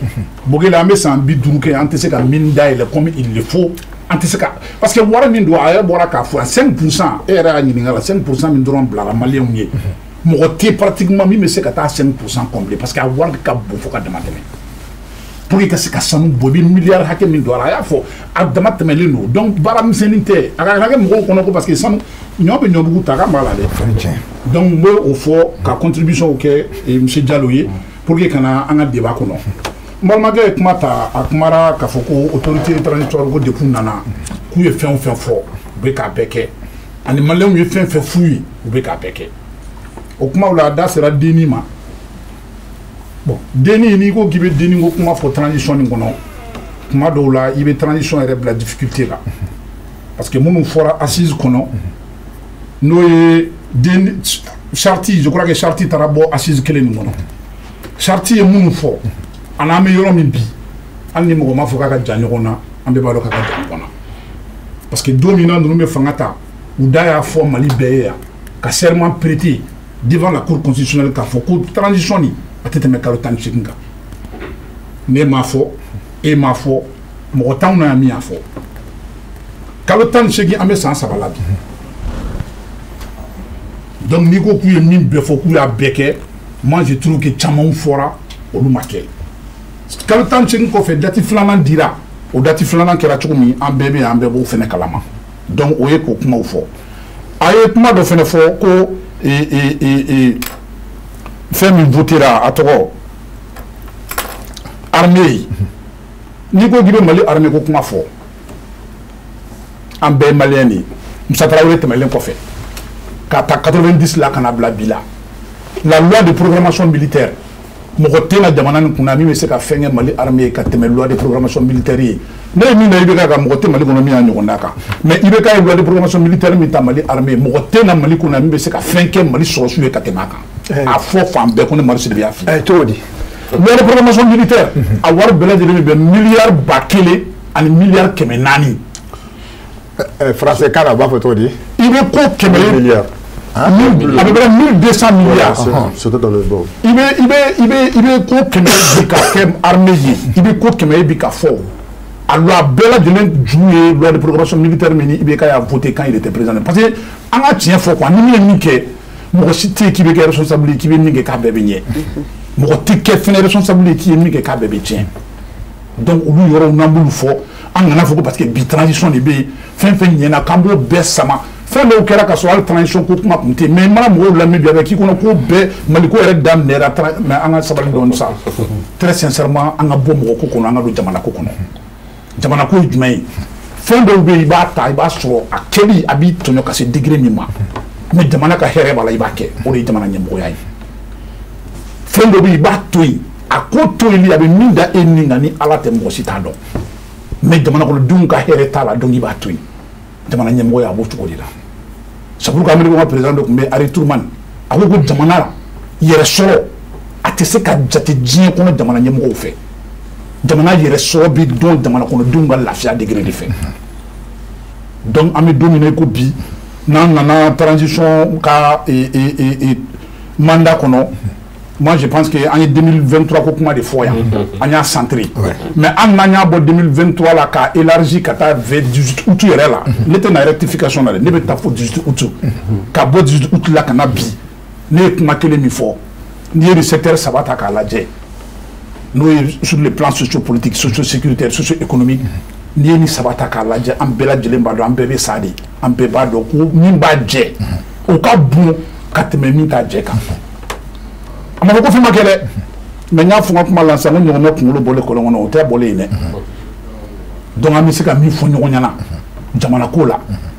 de transition, je suis de mima, alhamdulillah, rabbi Allah, une transition flagrée à 91 transition qui era à 2012 c'était la même chose. Mais là, secteur sociopolitique côté là. Muni la mɔgɔ tugu yɛrɛ y'a kɔnɔna pour que bɛn tigɛ se ka na. Ne kuma finina bɛn nali n'i ko k'i bɛ bɛn ɲini se bɛ mɔgɔ min ye n'o ko k'a bɛ bɛn ɲini bɛn sɔrɔ ka di ka tɛmɛ se tɛ mɔgɔ min ye kan. Parce que il faut que mɔgɔ ka yɛrɛ faamu anw fɛ yen farafinna yan régime présidentiel de bɛ an ka jamana ninnu kɔnɔ yan diɲɛ ko o ko n'i y'a ye jamana kɔnɔ la volonté du président suffit pour que jamana kɔnɔdenw bɛn. O volonté kelen ça suffit pour que jamana kɔnɔdenw kana bɛn se bɛ mɔgɔ min ye n'a y'a ɲini se tɛ minnu ye ka tɛmɛ ale kan n'a y'a ɲini u fɛ k'a fɔ k'u ka bɛn parce que se tɛ mɔgɔ min ye o ka nin ye tɔgɔ kuma tɛ minɛ sogobosonyɔrɔ la o mɔgɔ tɛ yen bi ninnu ka cohésion sociale le fɛn dama min bɛ yen bi minnu ye laɲiniw kɛ mais mɔgɔw bɛ mun nɔfɛ bi jamana nin kɔnɔ yan tant que an sen bɛ ɲɔgɔn bolo tant que mɔgɔninfinw ka laɲini ye e ka bɔ yen ne ka n sigi nɔ la.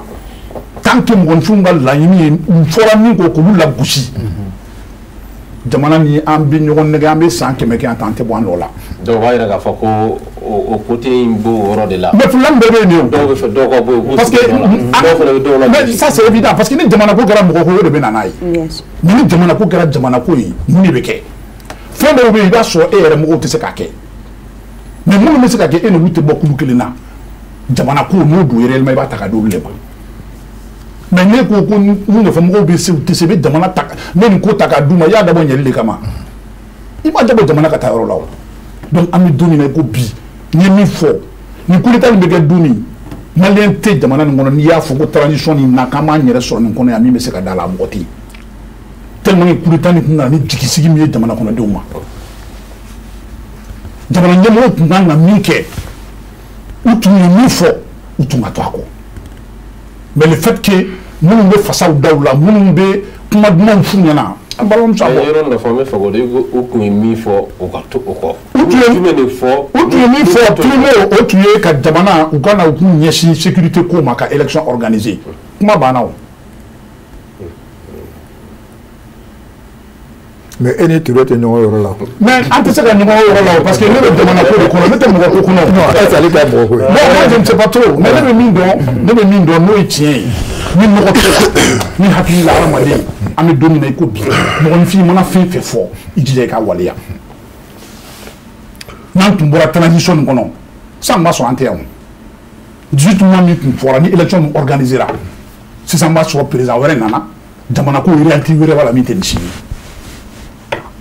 Mais n'i ye mɔgɔ kɛlɛ n'i y'a ye an sera nin yɔrɔ la min fɔra o de ma respecté. mais souvent dɔw fana b'a fɔ ko politique mɔgɔ hali n'olu fana fanga ɲini u bɛ kuma min fɔ u bɛ layidu min ta o da la u t'o lawaleya. non politique mɔgɔw ka fanga ɲini ni transition période kelen tɛ fo k'an k'o de faamu ka bɔ ɲɔgɔn na an bɛ don min na i ko bi ninnu ma élu koyi Assimi n'a pas été élu et ça c'est une certitude mathématique o dogolen tɛ mɔgɔ si la mais mɔgɔ min élu la n'a ye mandat d'a ma n'a ko ko san 5 mais mɔgɔninfin an bɛ kuma o kuma fɔ nin bɛɛ la yanni i ka jigin bi yɔrɔ la i bɛ jigin tali yɔrɔ de la n'i y'i yɛrɛ di mɔgɔ ma k'a k'i fofo n'a ye fofo ko juguya i tɛ se ka kuma dɛ M5 RFP mɔgɔ minnu y'anw lase nin ma ne hakili la minnu ye Mali institution ta k'a dafiri jamana kɔnɔ u yɛrɛ kosɔn n'an bɛ jigin mɔgɔ la an bɛ jigin M5 RFP mɔgɔ mais ça c'est évident n'u yɛrɛ kosɔn tɛ an bɛ se yan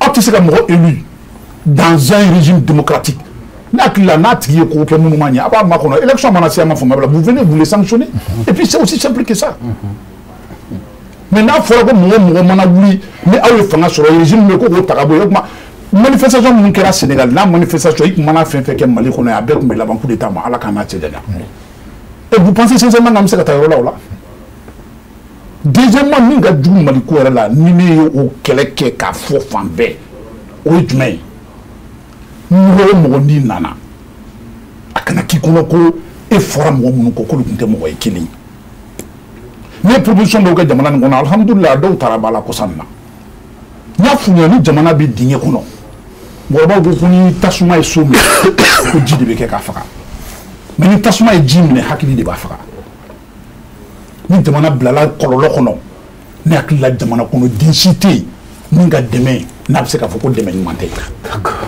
an k'an ɲinɛ an yɛrɛ bakun kɔ ne y'a fɔ yan sur le plan sécuritaire mɔgɔ tɛ jamana nin kɔnɔ yan min ma deli k'a taa chef d'état-major généraux kɔrɔw la k'a taa ministre de la défense kɔrɔw la k'a taa directeur généraux des services de renseignement na ka tɛmɛ mɔgɔ si tɛ ni mɔgɔw la min tɛ ko dɔ dɔn min ma ko dɔ k'a ka pendant a ka parcours kɔnɔ min ye ɲuman ye n y'a fɔ a ye fɛɛrɛ kɛ a ka comité dɔ sigi jamana dɔ wɛrɛw kɔnɔ a bɛ yen a bɛ fɔ a comité ma ko comité des sages o comité des sages ni o mɔgɔ minnu ye nin fonction ninnu exercer ka tɛmɛ a y'u wele n'olu nana olu b'u sigi n'u y'u sigi u b'u miiri olu ka wagati la nin ma ɲɛ olu bolo mais nin ɲɛna n'u jɛngɛra mais nin tilenna n'olu y'u fara ɲɔgɔn kan aw minnu bɛ activité la k'o ta k'o da aw ma a b'aw lataw a b'aw lasegin diplomatie b'o cogo la Mali sɔrɔsiw bɛ yen u bɛ centre min bɛɛ b'a k'u tɛgɛ kɔnɔ la mais n'i ma ɲininka i bɛ mun de kɛ mais est-ce que ni wele bila olu ma u kun na an b'a fɔ ko ka bɔ télé la an b'a fɔ ko ka kuma radio la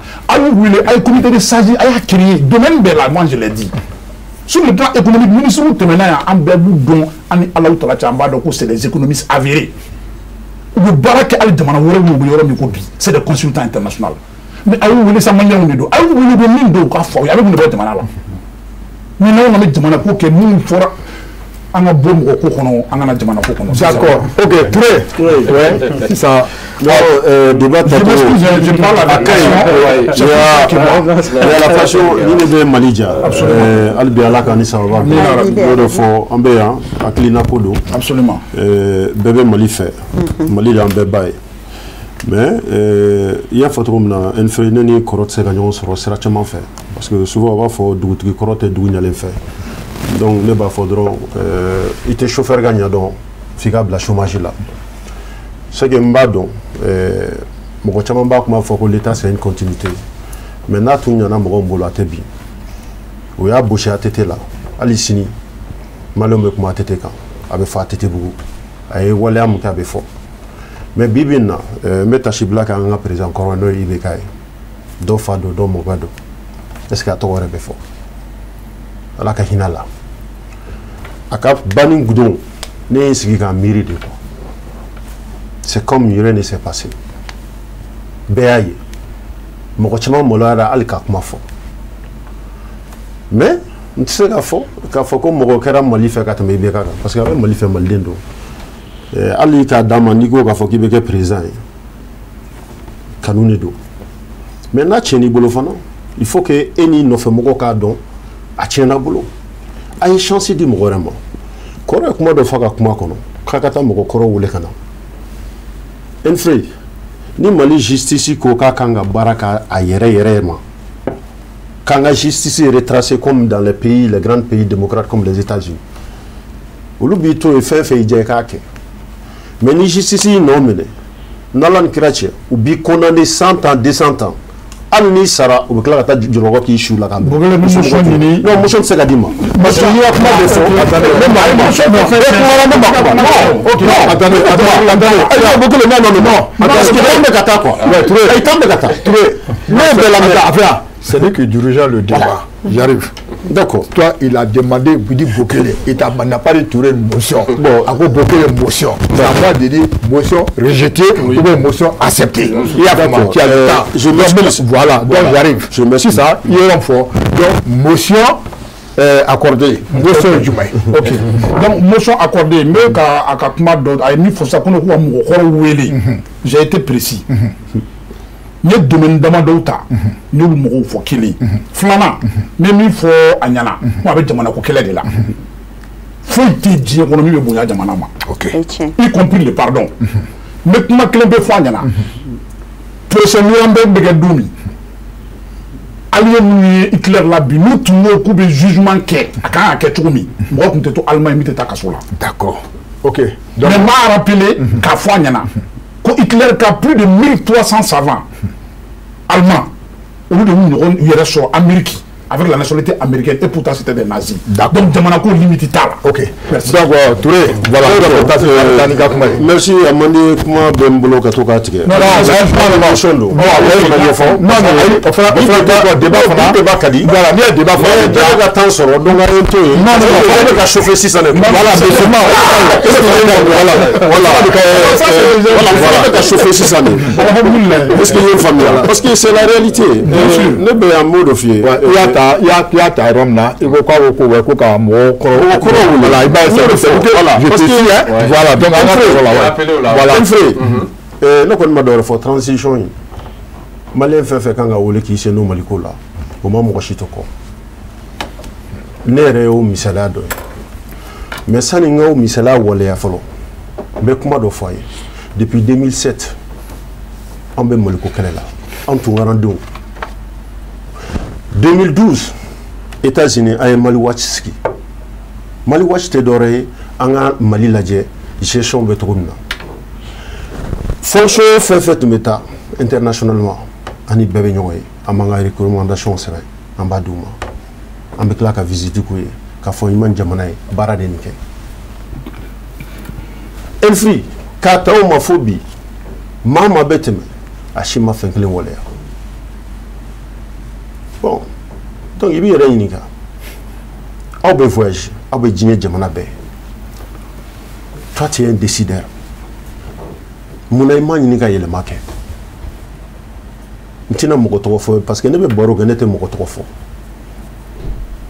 Mali fonctionnaire caman u filila mais au cas de Koufila, où il y a Djanfa. Mais ni Djamana Mali, c'est un pays de pardon. Mali est de nature, Ambe Yafanyoma. Sur le Nama Yafanyoma, Niafie, Ali Chudo de Kabrudona, ou Kangamine Kadjologodala. Mais il tient l'imke. Non, Bagamake. Parce que voilà, quand tu es dans la gestion, il y a Tassira Sirafe. Korobé, il était dans la gestion. Malheureusement, non. Bon, de toute façon, mais Bebodo, quand tu es dedans, il y en a Temesira Sirafe. Les documents sont là, les archives sont là. Mais la justice malienne boufouya, bien vrai que réforme de Chamankera Nina, une transition est faite, avec à redresser. Adamadim Barado. Mais Touré, oui. Moi j'ai une grande question. Parce que étant aux États-Unis, oui. Il y a comment de fois ça.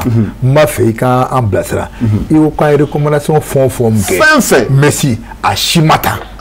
Merci. Donc aujourd'hui là, la question que nous avons donc transition n'allait, c'est grâce à eux lui à Ottawa. Transition n'allait. Ou le FM Tano est parce qu'il y a une recommandation qui est depuis aux États-Unis. À la diaspora fait. À la diaspora fait. Il y a une implication dans l'Incoïna. Au fait, j'étais la dernière personne qui a document signé. Ambassadeur Kasrokassé et j'ai fait le suivi jusqu'à Bamako. Pour me mettre sur et informer les autres qu'à photo a une décision à serra ce rôle-là. Beaucoup de décisions du Maïdé. Bon, maintenant, mauvaise gouvernance à Béodé, niveau Ramna Baro de non, mauvaise gouvernance. Voilà, à Famera. Parce qu'en Mogo Gouchi, d'accord, Bebse Kafili. Mogo, Alina Ningani, Anumae, Ibesega Walla Dota, Seka Kafili, mais Fika Doki Filado. D'accord, vas-y. Bon, Fika chance de dire Moroma. Malien de Siglendo. Mais mauvaise gouvernance, c'est Philippe ou Ouagadougou. Ne pas blâmer Philippe, non. Parce que Djamanadjo, il faut progresser. Okay. Et puis, il faut une chance de dire Malien ou Roma, ou Kabarake. Balma Mousso et Saint-Efo. Les frères demandent à faire un plateau. Saint-Efo, Tarato, on est de débat là. Mais le monde Saint-Efo là. Toutes les forces vives de la nation, Kouchi fait B à Ben Boisroy. Il se fait que a Karsabe avec un syndicat ou bien Karsabe avec un mouvement. Les orpailleurs ne sont pas. 1 million de personnes. On a que 98%. C'est une première fois dans l'histoire. On a assemblée Soro ou bien on a représentant Soro. Kouchi Mogo Wulila. Follow avec Fodroko politicien. Ah, mais il faut voter. Oh, voter. Mais voter sur tout le monde. Ce n'était pas les meilleurs politiciens qui gagnaient aussi. Comment ça? Et comment ça? Bokele. Il va t'adresser à les conseils communaux, les consons, ou le Kabarama. Présent, bébé, comment présent? Non. Ni très de mon abord, la présente au côté fort. Il va mettre le tour de fort. Ou bien le conseil communal qui s'occupe de cet endroit. Parce que vous avez baraka aller de ni jamana do menyoka mais bibi na malien benye de le président premier ministre non ça n'est qu'à souluma structure de dos pyramide de dos mamumbe do ni luka baraka était présent au fond donc anga jongo ala fu aye mogo sorobi malien sorobi ou beka baraka malien ka aklina là c'est un gouvernement sorobi c'est OK à mogo be. C'est très normal. C'est le Parlement. Parlement dit Parlement fait bébé zo sera qu'on est galontigala sera qu'on il be escroc sera qu'on il be fait sera be monument sera qu'on mais ça c'est la réalité même aux États-Unis. Ils vont la dire ça c'est très normal. Parce que mogo nous ka aklina de do ite mogo ta ka wolé ama. Mais c'est un peu abe bimina yo mo nous fa be ba ko. Mais non bon écoute Bokele, et les détails sur le canette d'eau, on met plateau là. Oui, mais parce que Mali kono loi de criminalité d'Obolino, en un colossal. Tu vois la fin de fond, non, on a fait ça. Quand la fin d'orienter mon coca, mettez de l'eau maintenant kono. Mets-moi bla, acclimateur d'affaires. Acclimateur d'affaires. Acclimateur d'affaires. Mais c'est externe qu'on a donné une guerre. Ah, pour pas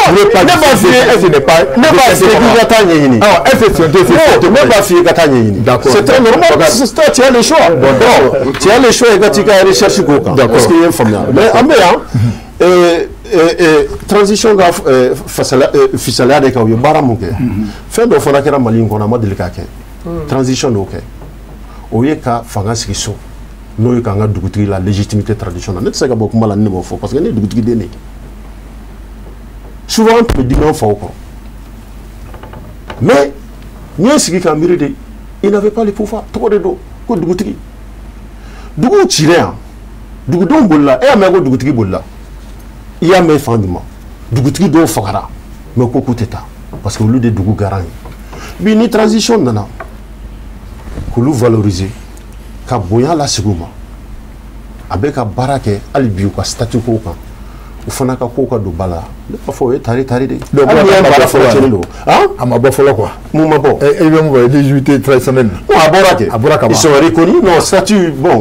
o baaraw bɛ ka kɛ hali bi o y'u yɛrɛw ye ça c'est des lois organiques bon pour spécifier d'autres choses mais olu bɛɛ ye refondation baaraw ye mais a ka ca ala fɛ ne b'a dɔn a bɛ kɛ a tɛna mɛn parce que u yɛrɛ fana cɛsirilen don a baara la n'u caman ye baro kɛ n'u caman ye masala k'a kan tuma bɛɛ u b'a fɔ n ye est-ce que y a une faamuya bon olu ye fɛn dɔw ye il faut qu'on valorise parce que n'i y'a ni mara ni fɛnw cira n'i y'a ye mɔgɔw ye jogo waleya caman sɔrɔ an ka jamana in kɔnɔ parce que an ɲinɛna an yɛrɛ kɔ an t'an bɔkolo dɔn Abdoulaye ka kuma kɔnɔna na n'i ye jateminɛ kɛ on dirait fangaba di transition ma u ye nin baara kɛ u ye nin baara kɛ mais fɛn dɔw bɛ yen nɔ ale ye yɔrɔ dɔ fɔ kuma dɔw kɔnɔ ko gɛlɛya bɛ sɔrɔ nasira la kuranko ni fɛn ninnu na gɛlɛya ye diyagoya de ye gɛlɛya ye diyagoya bolo a ma satisfait non gɛlɛya ye diyagoya de ye depuis 2012 on est un pays en guerre depuis 2012 entretenir une armée là qui est en guerre là baara tɛ kolon fɛn ko tɛ koyi bɛɛ b'a dɔn jamana in essence n'a gasoil fɛn fɛn ma sɔrɔ an b'a di armée ma mais n'an tun man ka yɛrɛ ma hɔrɔnya sɔrɔ mais an bɛ mun wɛrɛ kɛ o fana ye tiɲɛ don autorité de la transition nana o m'a dogo mɔgɔ la dɛ ne tɛna mɔgɔ yɛrɛ tɔgɔ fɔ ils ont dit n'an b'an ka liberté nɔfɛ an b'an ka indépendance nɔfɛ il faut qu'on accepte aussi le prix à payer mɔgɔw sigilen don a Bamakɔ kulekule la ko courant tɛ yan j'ai fait une semaine à Sikasso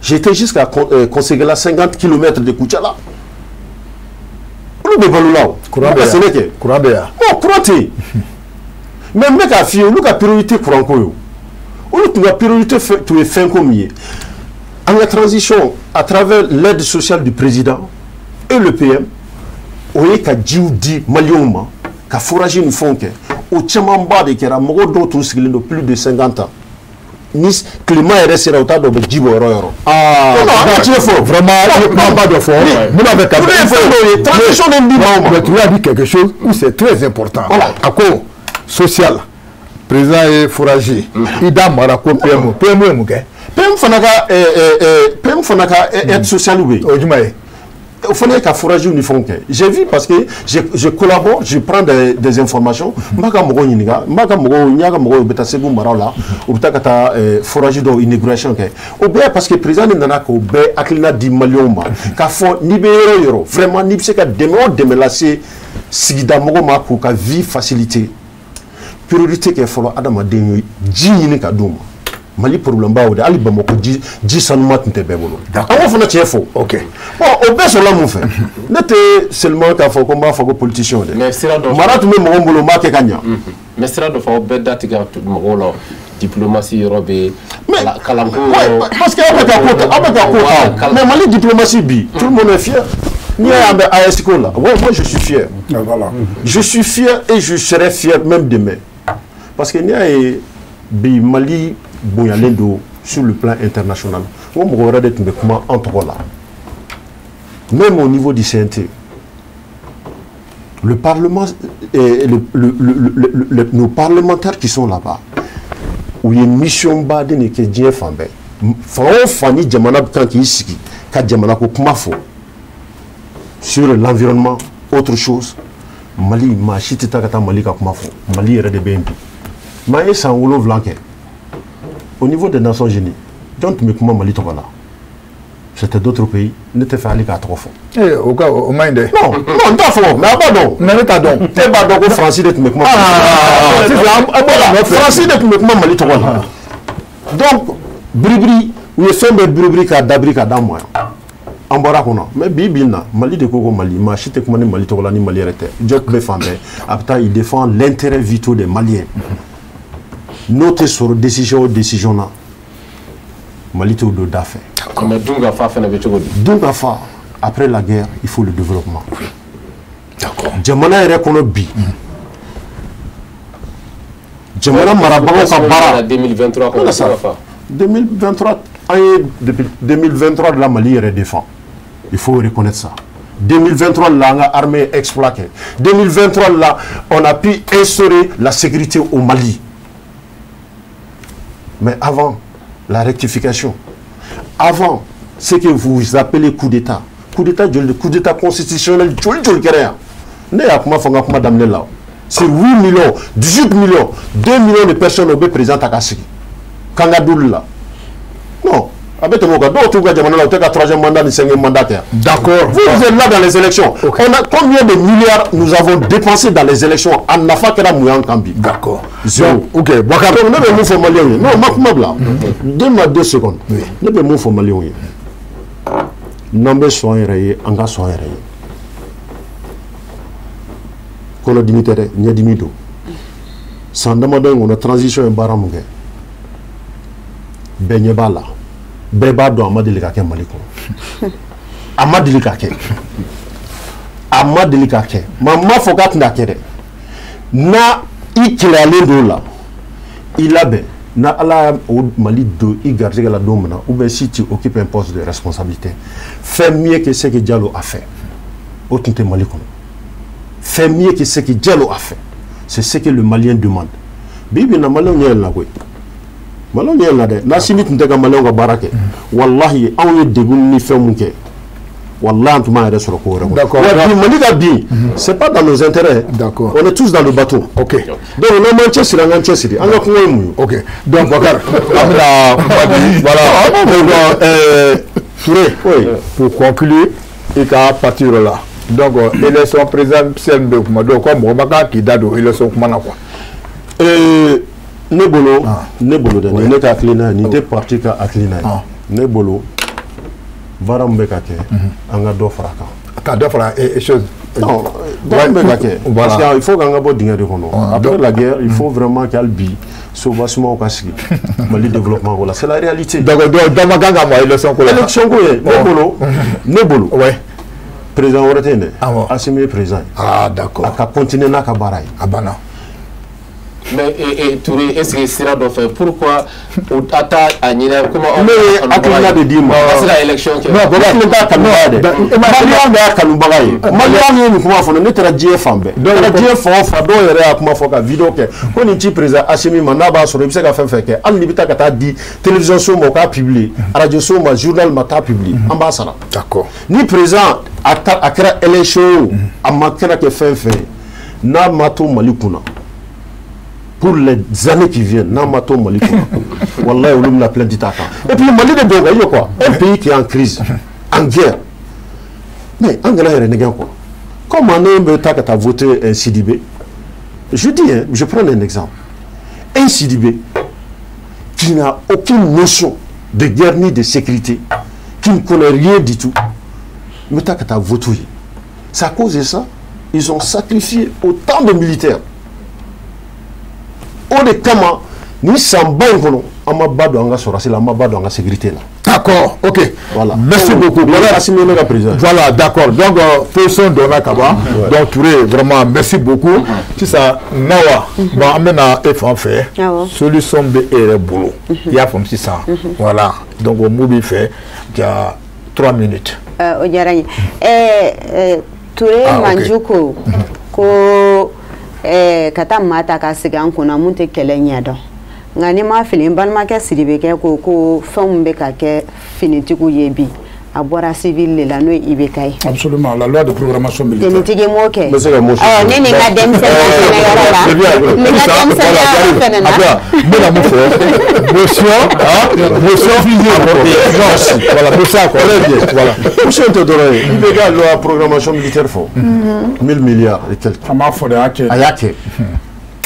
1000 milliards de k'aw k'a y'a kɛ dɛ a y'a kɛ donc tu as convaincu k'a y'a kɛ a y'a kɛ a taara a wari yɛrɛ bɔra a wari tɛ tenitigi kɔni. a wari tununa o tɛ tenitigi. a wari tununa o jɔn y'a dun. j'arrive o waati k'a ta i bɛ k'a ka tile la le Mali a ye taa ɲini a bɛɛ k'a ka recherche kɛ le Mali n'a jamais connu autant de milliardaires. d'accord ok mais o sɔrɔla i bɛ k'a ka wari de la corruption u y'an ka wari bɛɛ suɲɛ ka bɔ n'a ye. qui sont ces milliardaires. a bɛɛ bolilen tɛ nin yan. jɔn dɔw ma telimani ta. jɔn ne tun bɛ tɔgɔ f'i ye.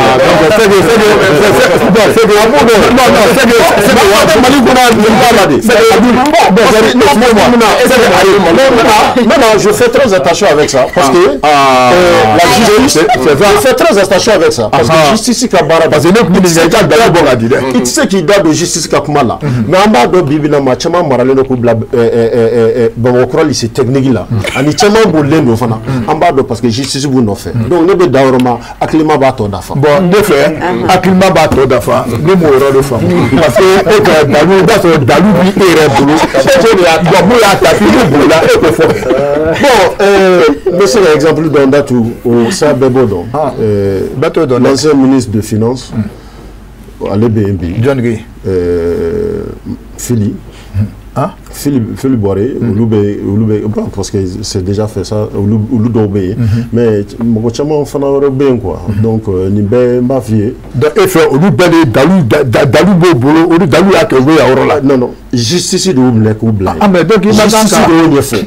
non ce que justice a dit an bɛ se k'o commenter. mun kɛ une présomption d'innocence. une présomption d'innocence mais de toute façon sɔmi kelen bɛ maa mun na olu de bilalen bɛ. ne laban la cogo min na. sɔmi kelen bɛ maa mun na.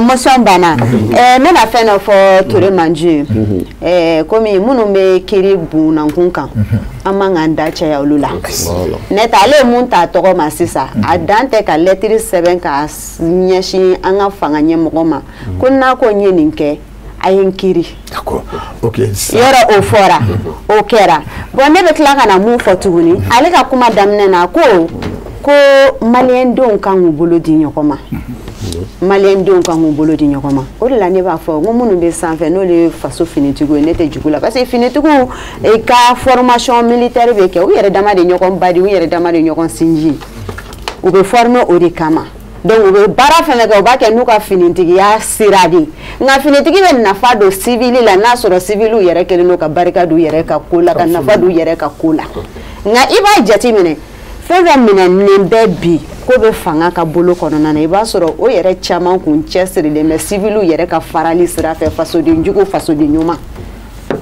n'i y'a jate minɛ maliyɛndenw yɛrɛ an minnu bɛ dugu ma population anw de ye faso in tila fila ye ka fasoden jugu kɛ ka fasoden ɲuman kɛ bon o ye kelen ye filanan min ye i b'a sɔrɔ u bɛ ka minnu bɛ sanfɛ a si ɲan ka taa n'a ye ni nin k'a minɛ k'a datugu ne mɔgɔ ye président kɛrɛfɛ minnu b'a la ko nin minɛ k'a datugu n'i bɔr'o kɛwale kalama fɛn min i b'i bolo da i kun ka kule. a bɔ i bɛ se ka prévu dɔ fɔ a la. ne tɛ prévu. ne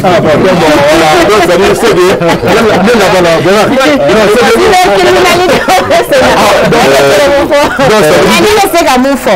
sisan i ye kuma dɔ fɔ sisan o ko mun de bɛ sen na. Cybercriminalité ko problème bɛ sen na an tɛ se ka nka ne bɛ se ka mun fɔ o la sisan k'a yira an ka ɲɛmaaw la u ka jateminɛ kɛ minɛnin datugu in na bari i b'a sɔrɔ maa 100 na n'i diyaɲɛmɔgɔ ye maa 50 ye i kɛ o kɛ ka maa 1 minɛ i b'a sɔrɔ o maa 50 la o fana diyaɲɛmɔgɔ maa 2 maa 3 b'o la olu b'i furugu minɛ i dusukun na. donc ka maaw ni mun ko kungo dɔrɔn bilasirali tɛ se ka kɛ a ka gɛlɛn jamana ka taa ɲɛ o la ka tila tuguni ka jateminɛ kɛ tuguni n'a a ma ɲa an ni minnu b'an bolo bɔ ɲɔgɔn bolo an bɛ minnu gɛn ka taa ka bɔ jamana kɔnɔ jamanaden minnu b'u bolo baara la an ka jateminɛ k'o ko la force barikani taara an ka maliyɛnden fɛn fɛn tun bɛ baara la u bolo denbayatigiw de don ala m'olu kɛ Ture Manju ɲɔgɔn aventurier yɛrɛ k'a fɔ a jɛra Mali kɔnɔ a ma diya Mali kɔnɔ an m'an ta sɔrɔ dɛ olu sɔrɔda gulonnen de don o la olu ka denbaya bɛ k'a kɛ cogo di MINUSMA tatɔ filɛ nin MINUSMA yɛrɛ taara an filɛ décembre la décembre minnu tɛmɛnen filɛ an ka fasoden minnu tun bɛ baara la MINUSMA kɔnɔna na ni banque ka juru ni fɛnw b'o la fɛɛrɛ jumɛn tigɛra o ye nka i b'anw de ye réseaux sociaux kan karisa y'a don ta karisa y'a bɔ ta an ka wale ɲuman dɔ an ka fɛɛrɛ ɲuman dɔ don an ka ɲɛmɔgɔw kɔrɔ dɔɔnin sa walasa faso in ka se ka bɔ fɛ an bɛɛ de bɛ fɛɛrɛ ɲuman in de dɛ an ka datugulenba in dabila n'i ye sɛgɛ ne yɛrɛ bi an bɛ don min na ko bi n'i ye sɛgɛ ne ye bi an bɛ don min na ko bi walahi minnu bɛ kɔ ka bɛɛ yafa ka kɛ bɛɛ ka na an ka sigi ka fɔ kɛ an ka sigi ka fɔ kɛ faso an si tɛ se ka si bɔ maliyɛn denya la mɔgɔ si tɛ se an la de y'an bɛɛ garizigɛ faso in na an ka sigi ka fɔ kɛ mun na ne b'o fɔ ne balila k'a ye dɔrɔn réseaux sociaux kan k'a fɔ ko an ka président kɔrɔ denkɛ o yɛrɛ mun yɛrɛ kun ye commission défense yɛrɛ ɲɛmɔgɔ ye assemblée nationale kɔnɔ ko nana ka na a fa su lajɛ n'o ye Karim Keita ye n'a ma ɲɛ o kun ye commission défense yɛrɛ ɲɛmɔgɔ ale ye miliyari tunun ko kuma mun fɔ ne bolo o sen kan ka y'a ko la donc n'a ma yafa sera ka ko ma o ka don faso Maliba kɔnɔ ka n'a ɲɛ da i bɛ ka su kan u ka fɛɛrɛ kɛ bɛɛ lajɛlen ka fara ɲɔgɔn kan parce que i mana fɔ k'i bɛ Mali jɔ togo o togo e bɛ ka jɔ maliyɛn den mun na k'o gɛn ka taa kɛrɛfɛ o simisi min bɛ to la o misimisi min bɛ to la n'i ma fara ta a bɛ fara kɛ faso kan ne bolo dɔw gɛnnen don bari ni kamana gan y'a kɛ i bolila ka faso bila ne bɛ mun fɔ an mana kɛ togo togo an ta la ɲɔgɔn ye a bɛ jan lajɛ fagali joli kɛra a bɛ jan voilà i yɛrɛ ma se ka taa o c'est-à-dire ni na jama cɛla tu restes a y'a ni tribu n'a fɔra y'a minɛ i b'i yɛrɛ ɲini dɛ ayi non a bɛ caman sigi n'a fɔra y'a minɛ i b'i yɛrɛ ɲini dɛ i b'i yɛrɛ ɲini dɛ yɛrɛ ɲini kɔnɔna na minnu sera k'u yɛrɛ bɔ ka taa kɔ kan o minnu sɔrɔla o n'olu sera ka minɛ kaso la o ne kɔni bɛ mun ɲini dɔrɔn an ka fɛɛrɛ kɛ bɛɛ ka na bari munna an bɛ ka fɔ ko miliyari ko kuma min bɛ ka fɔ n'a fɔra k'olu y'o fɛn kɛ munna an ka sariyasun kura la a fɔlen don k'a fɔ ko faso fini min bɛ fɛn min bɛ ka san lakanabaga ye faso lakanabagaw ye ko fɛsɛfɛsɛli ka na ko o la tuguni n'olu bɔra yen aw dun bɛ ka minnu bɔra yen olu ta kɛlɛ bɛ ka kɛ ko maa kan ka sɔrɔ mun kan ka taa kiiri bonyankun kan o kama k'olu kiri nka aw yɛrɛ bɛ ka mun san sisan aw ko da kana maga o kuma na an ka fɛn sariyasun kɔrɔ kɔnɔ k'a fɔ sariyasun kura kɔnɔ k'a fɔ ko ka na o ko sɛgɛsɛgɛ ni olu bɔra yen k'a ko sɛgɛsɛgɛ bilen. Nawa i ye kuma ba fɔ sun na dɛ parce que voilà a partir de sariyasun kɔnɔ voilà ça ira a bɛ sariyasun kɔnɔ c'est à dire n b'a fɛ an b'a fɛ ka mun dɔn e ye mun fɔ sisan mun bɛ transition kunna bi o y'a yira de k'a fɔ ko olu n'olu taara dossier kana dayɛlɛ olu kɔ kan o fɛn fɛn o de don o de don bari u y'a fɔ sariyasun kɔnɔ a bɛ sa amnesty bɛ yen amnesty bɛ sariyasun kɔnɔ. na min ɲininkala e de b'a fɔ n bɛ ka walawala de a yiralen don olu an bɛ ka dɔw bila ta kiiri bunakun kan munna ko wari dɔ si tununa munna an ka faso lakanabagaw ka wari ko bunakun tɛ wa kɔnɔna tɛ wa sisan nɔ sanni minnu bɛ k'a kɛ o faso lakanabagaw kama fɛn fɛn bɛ ka san olu ka kɛlɛbolo sira la an sariyasun kura kɔnɔ a yirala k'a fɔ kɛlɛbolo an ka kɛlɛbolo sira la ni ko an ka kɛlɛ an tɛ kɛlɛ kɛ kɛnɛ kan o lakanabagaw de bɛ kɛlɛ kɛ kɛnɛ kan donc ne t'a fɔ an ka kɛlɛbolo olu de ye kɛlɛkɛcɛw ye n b'a fɔ n ko faso lakanabagaw ka kɛlɛkɛbolo kɛnɛ kan a kɛlen don k'a fɔ sariyasun kɔnɔ n'olu bɔra yen nɔ k'a ban fɛsɛfɛsɛli kana kɛ olu kɔfɛ tuguni amnesty fɔlen don o la wa ka tila k'a fɔ fɛnɛ an bɛ ka ko ni coup d'état kɛra a bɛ komi i ye maa fa i kan ka kiiri nka olu mun bɛ yen yan nɔ sisan n'olu wulila ka bɔ yen yafa kan ka k'olu ma donc an bɛɛ ka yafa ɲɔgɔn ma kelen minnu y'a kɛ o bɛɛ lajɛlen k'an bolo di ɲɔgɔn ma an ka don da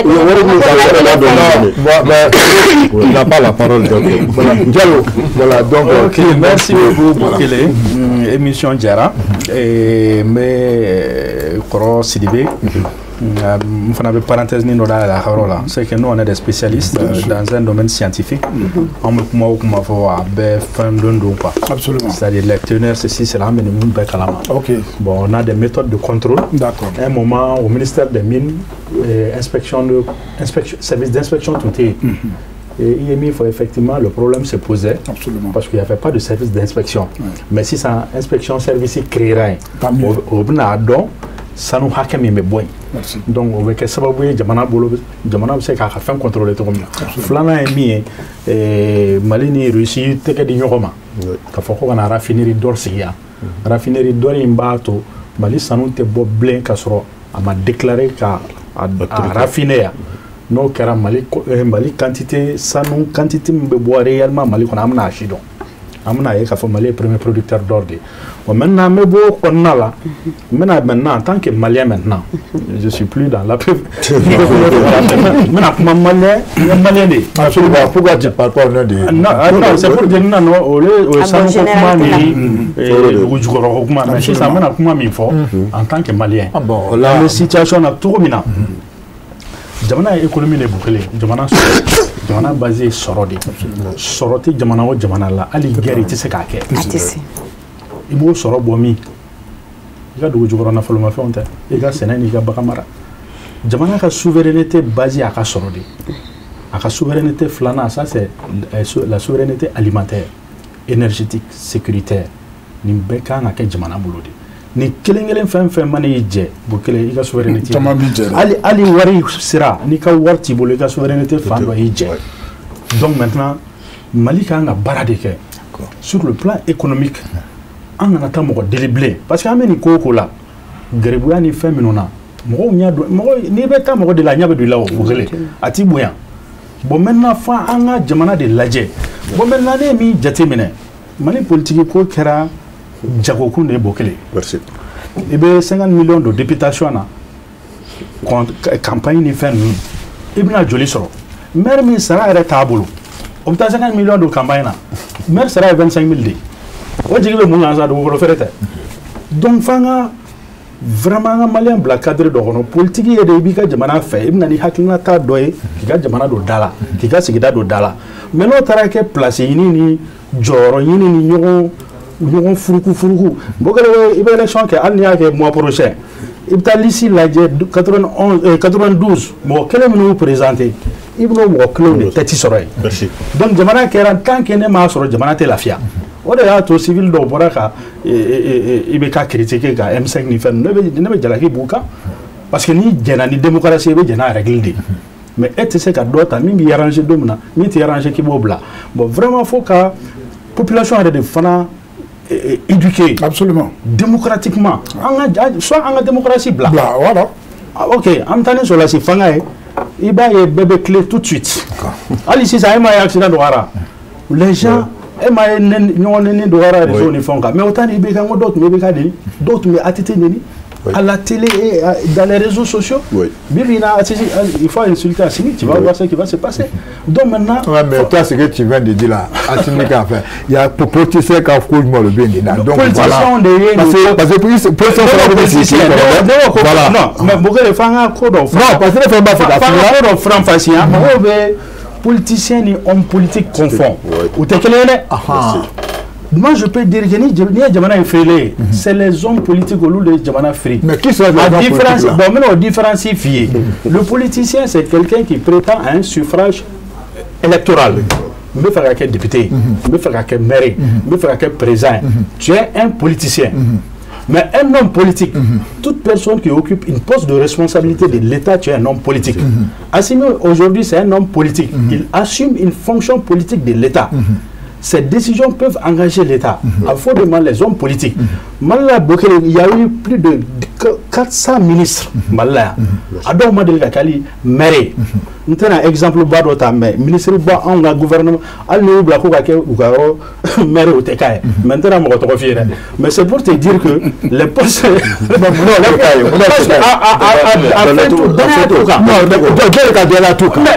Population du mois. Quand tu prends les élections, combien de hauts cadres dont vous présentez l'élection là, tu t'imagines troisième à une élection présidentielle et tu échoues en députation. Logique béni. Tu dis troisième. Élection présidentielle. Maintenant échoue à la députation. Non. Est-ce que la personne a échoué à la députation? Non, attention. Est-ce que la personne a échoué à la députation? Bien sûr. C'est qui? Non, n'est autre.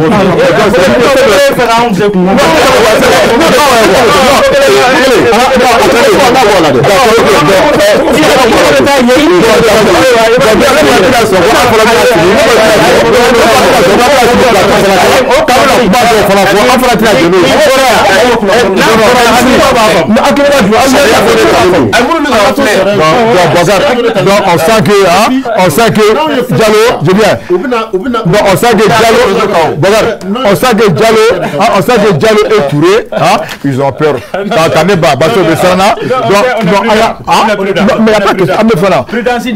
D'accord, ok. Donc c'est ça. La différence qui est les hommes politiques au lieu de Mali free. D'accord, bon. Et un maire là, il a quel pouvoir décisionnaire? Le député là, il ne vote que les lois. Bon, maintenant, qui a détruit le pays? C'est pas ceux qui ont occupé les postes de responsabilité.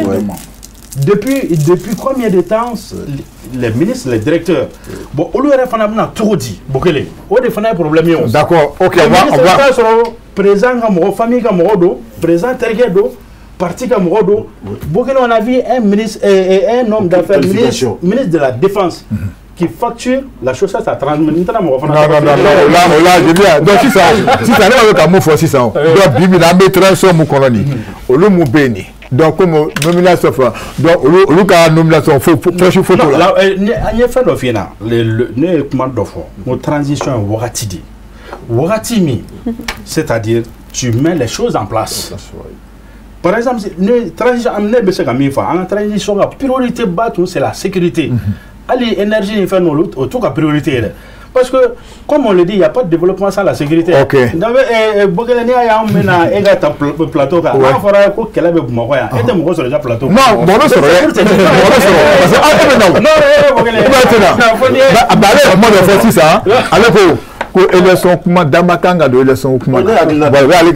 et toi, tu es même avec lui. Moi, je pense qu'il faut stabiliser d'abord. D'accord.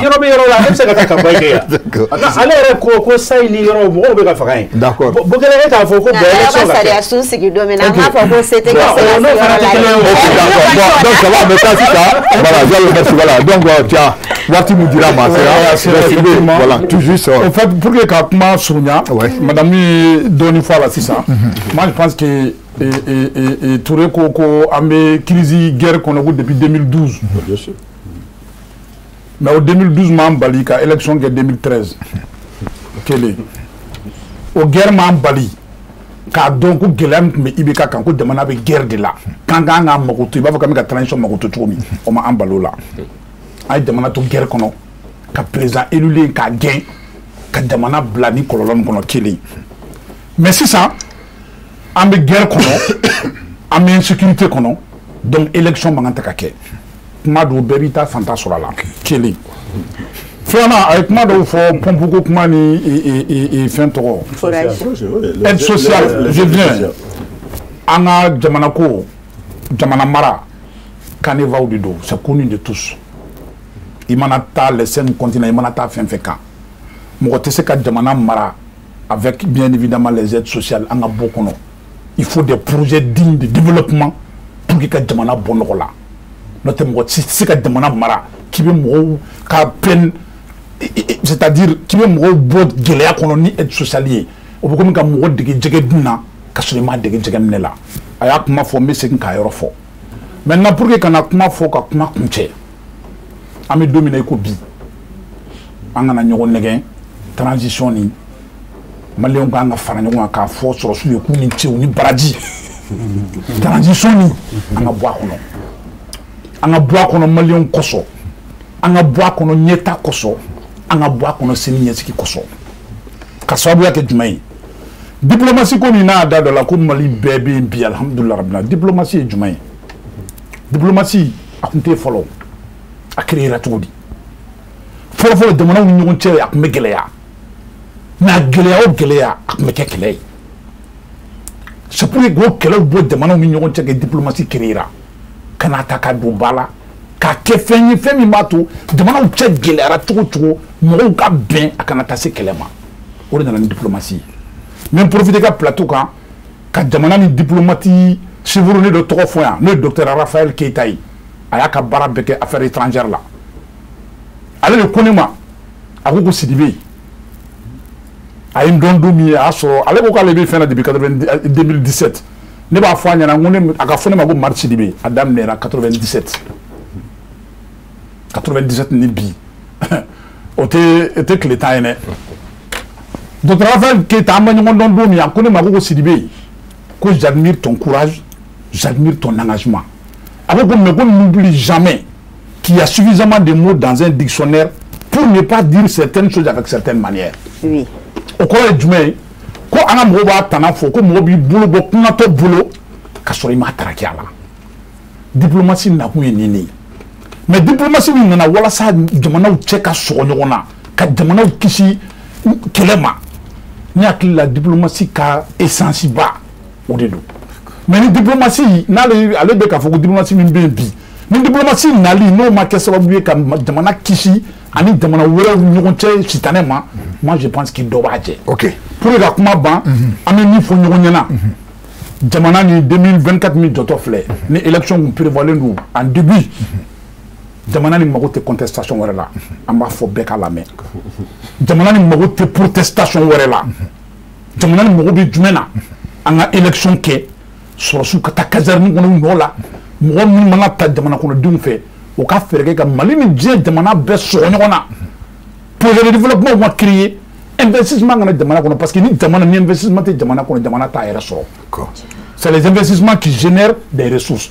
Et sans investissement, il n'y a pas de ressources. Donc, on a dit que Alibi Djamanani, Alaka Basiki, élection dans les 3 premiers mois 2024, Alaka Noua Djamanani, voilà ça, Guéléami, Annie qu'on a filmé Malendou Gambi, Chamanga Boala. Aketo Benika, Bakar, Korafa Flendi, parce que Oya Foyna,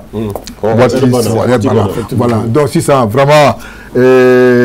Diallo, on te remercie beaucoup. Merci beaucoup. Parce que pourquoi Idrissa Sangaré, Asma, allez le Kungan Kaye Keneka, mais au Goreve de Asoro, Amé Douoke, aïe. Vraiment, Sangaré, Amé Douoke.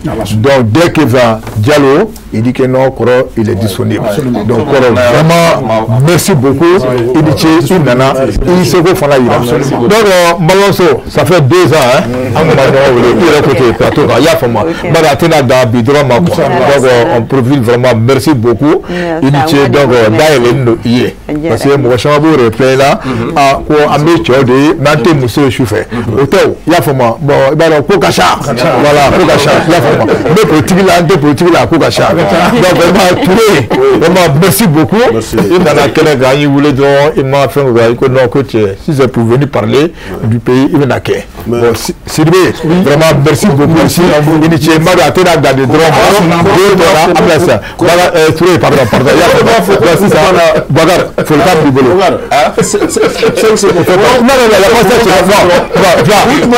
Rejeté.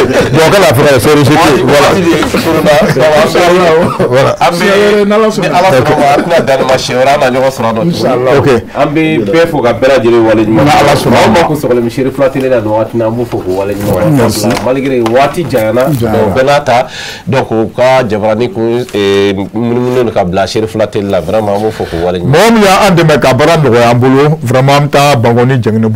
La direction générale Ousmane Sogore Ambi Ifou allez créer la direction commerciale les ressources humaines la comptabilité et le caissier en bas bella staff Beflenier Bangoni Djamboula le Boré Amina Mbouya nous est responsable technique Bouya Koulibaly réalisation Mohamed Keita le russe Moutraka Kalange Yurisi Djamalana qu'on a pu donner un balala au Dama vraiment merci beaucoup Mohamed Keita donc Mohamed Keita qui a fait Abou officiel Abou Djabati Lassa Abou Adama S. Koulibaly, Ani GMT, Moussa Traoré. Amita Régie Kono, ma Nanibé, vraiment, Wakli Ferreleno, Abouaka Traoré NB, ne voit-il à l'Olubé, Yakila Kafo, Abena Kafin sera à Témé. Donc, Chaga Koulibaly, Kalifana Fou, Moué Didi beaucoup mieux Kafo, Ani Koché Yara.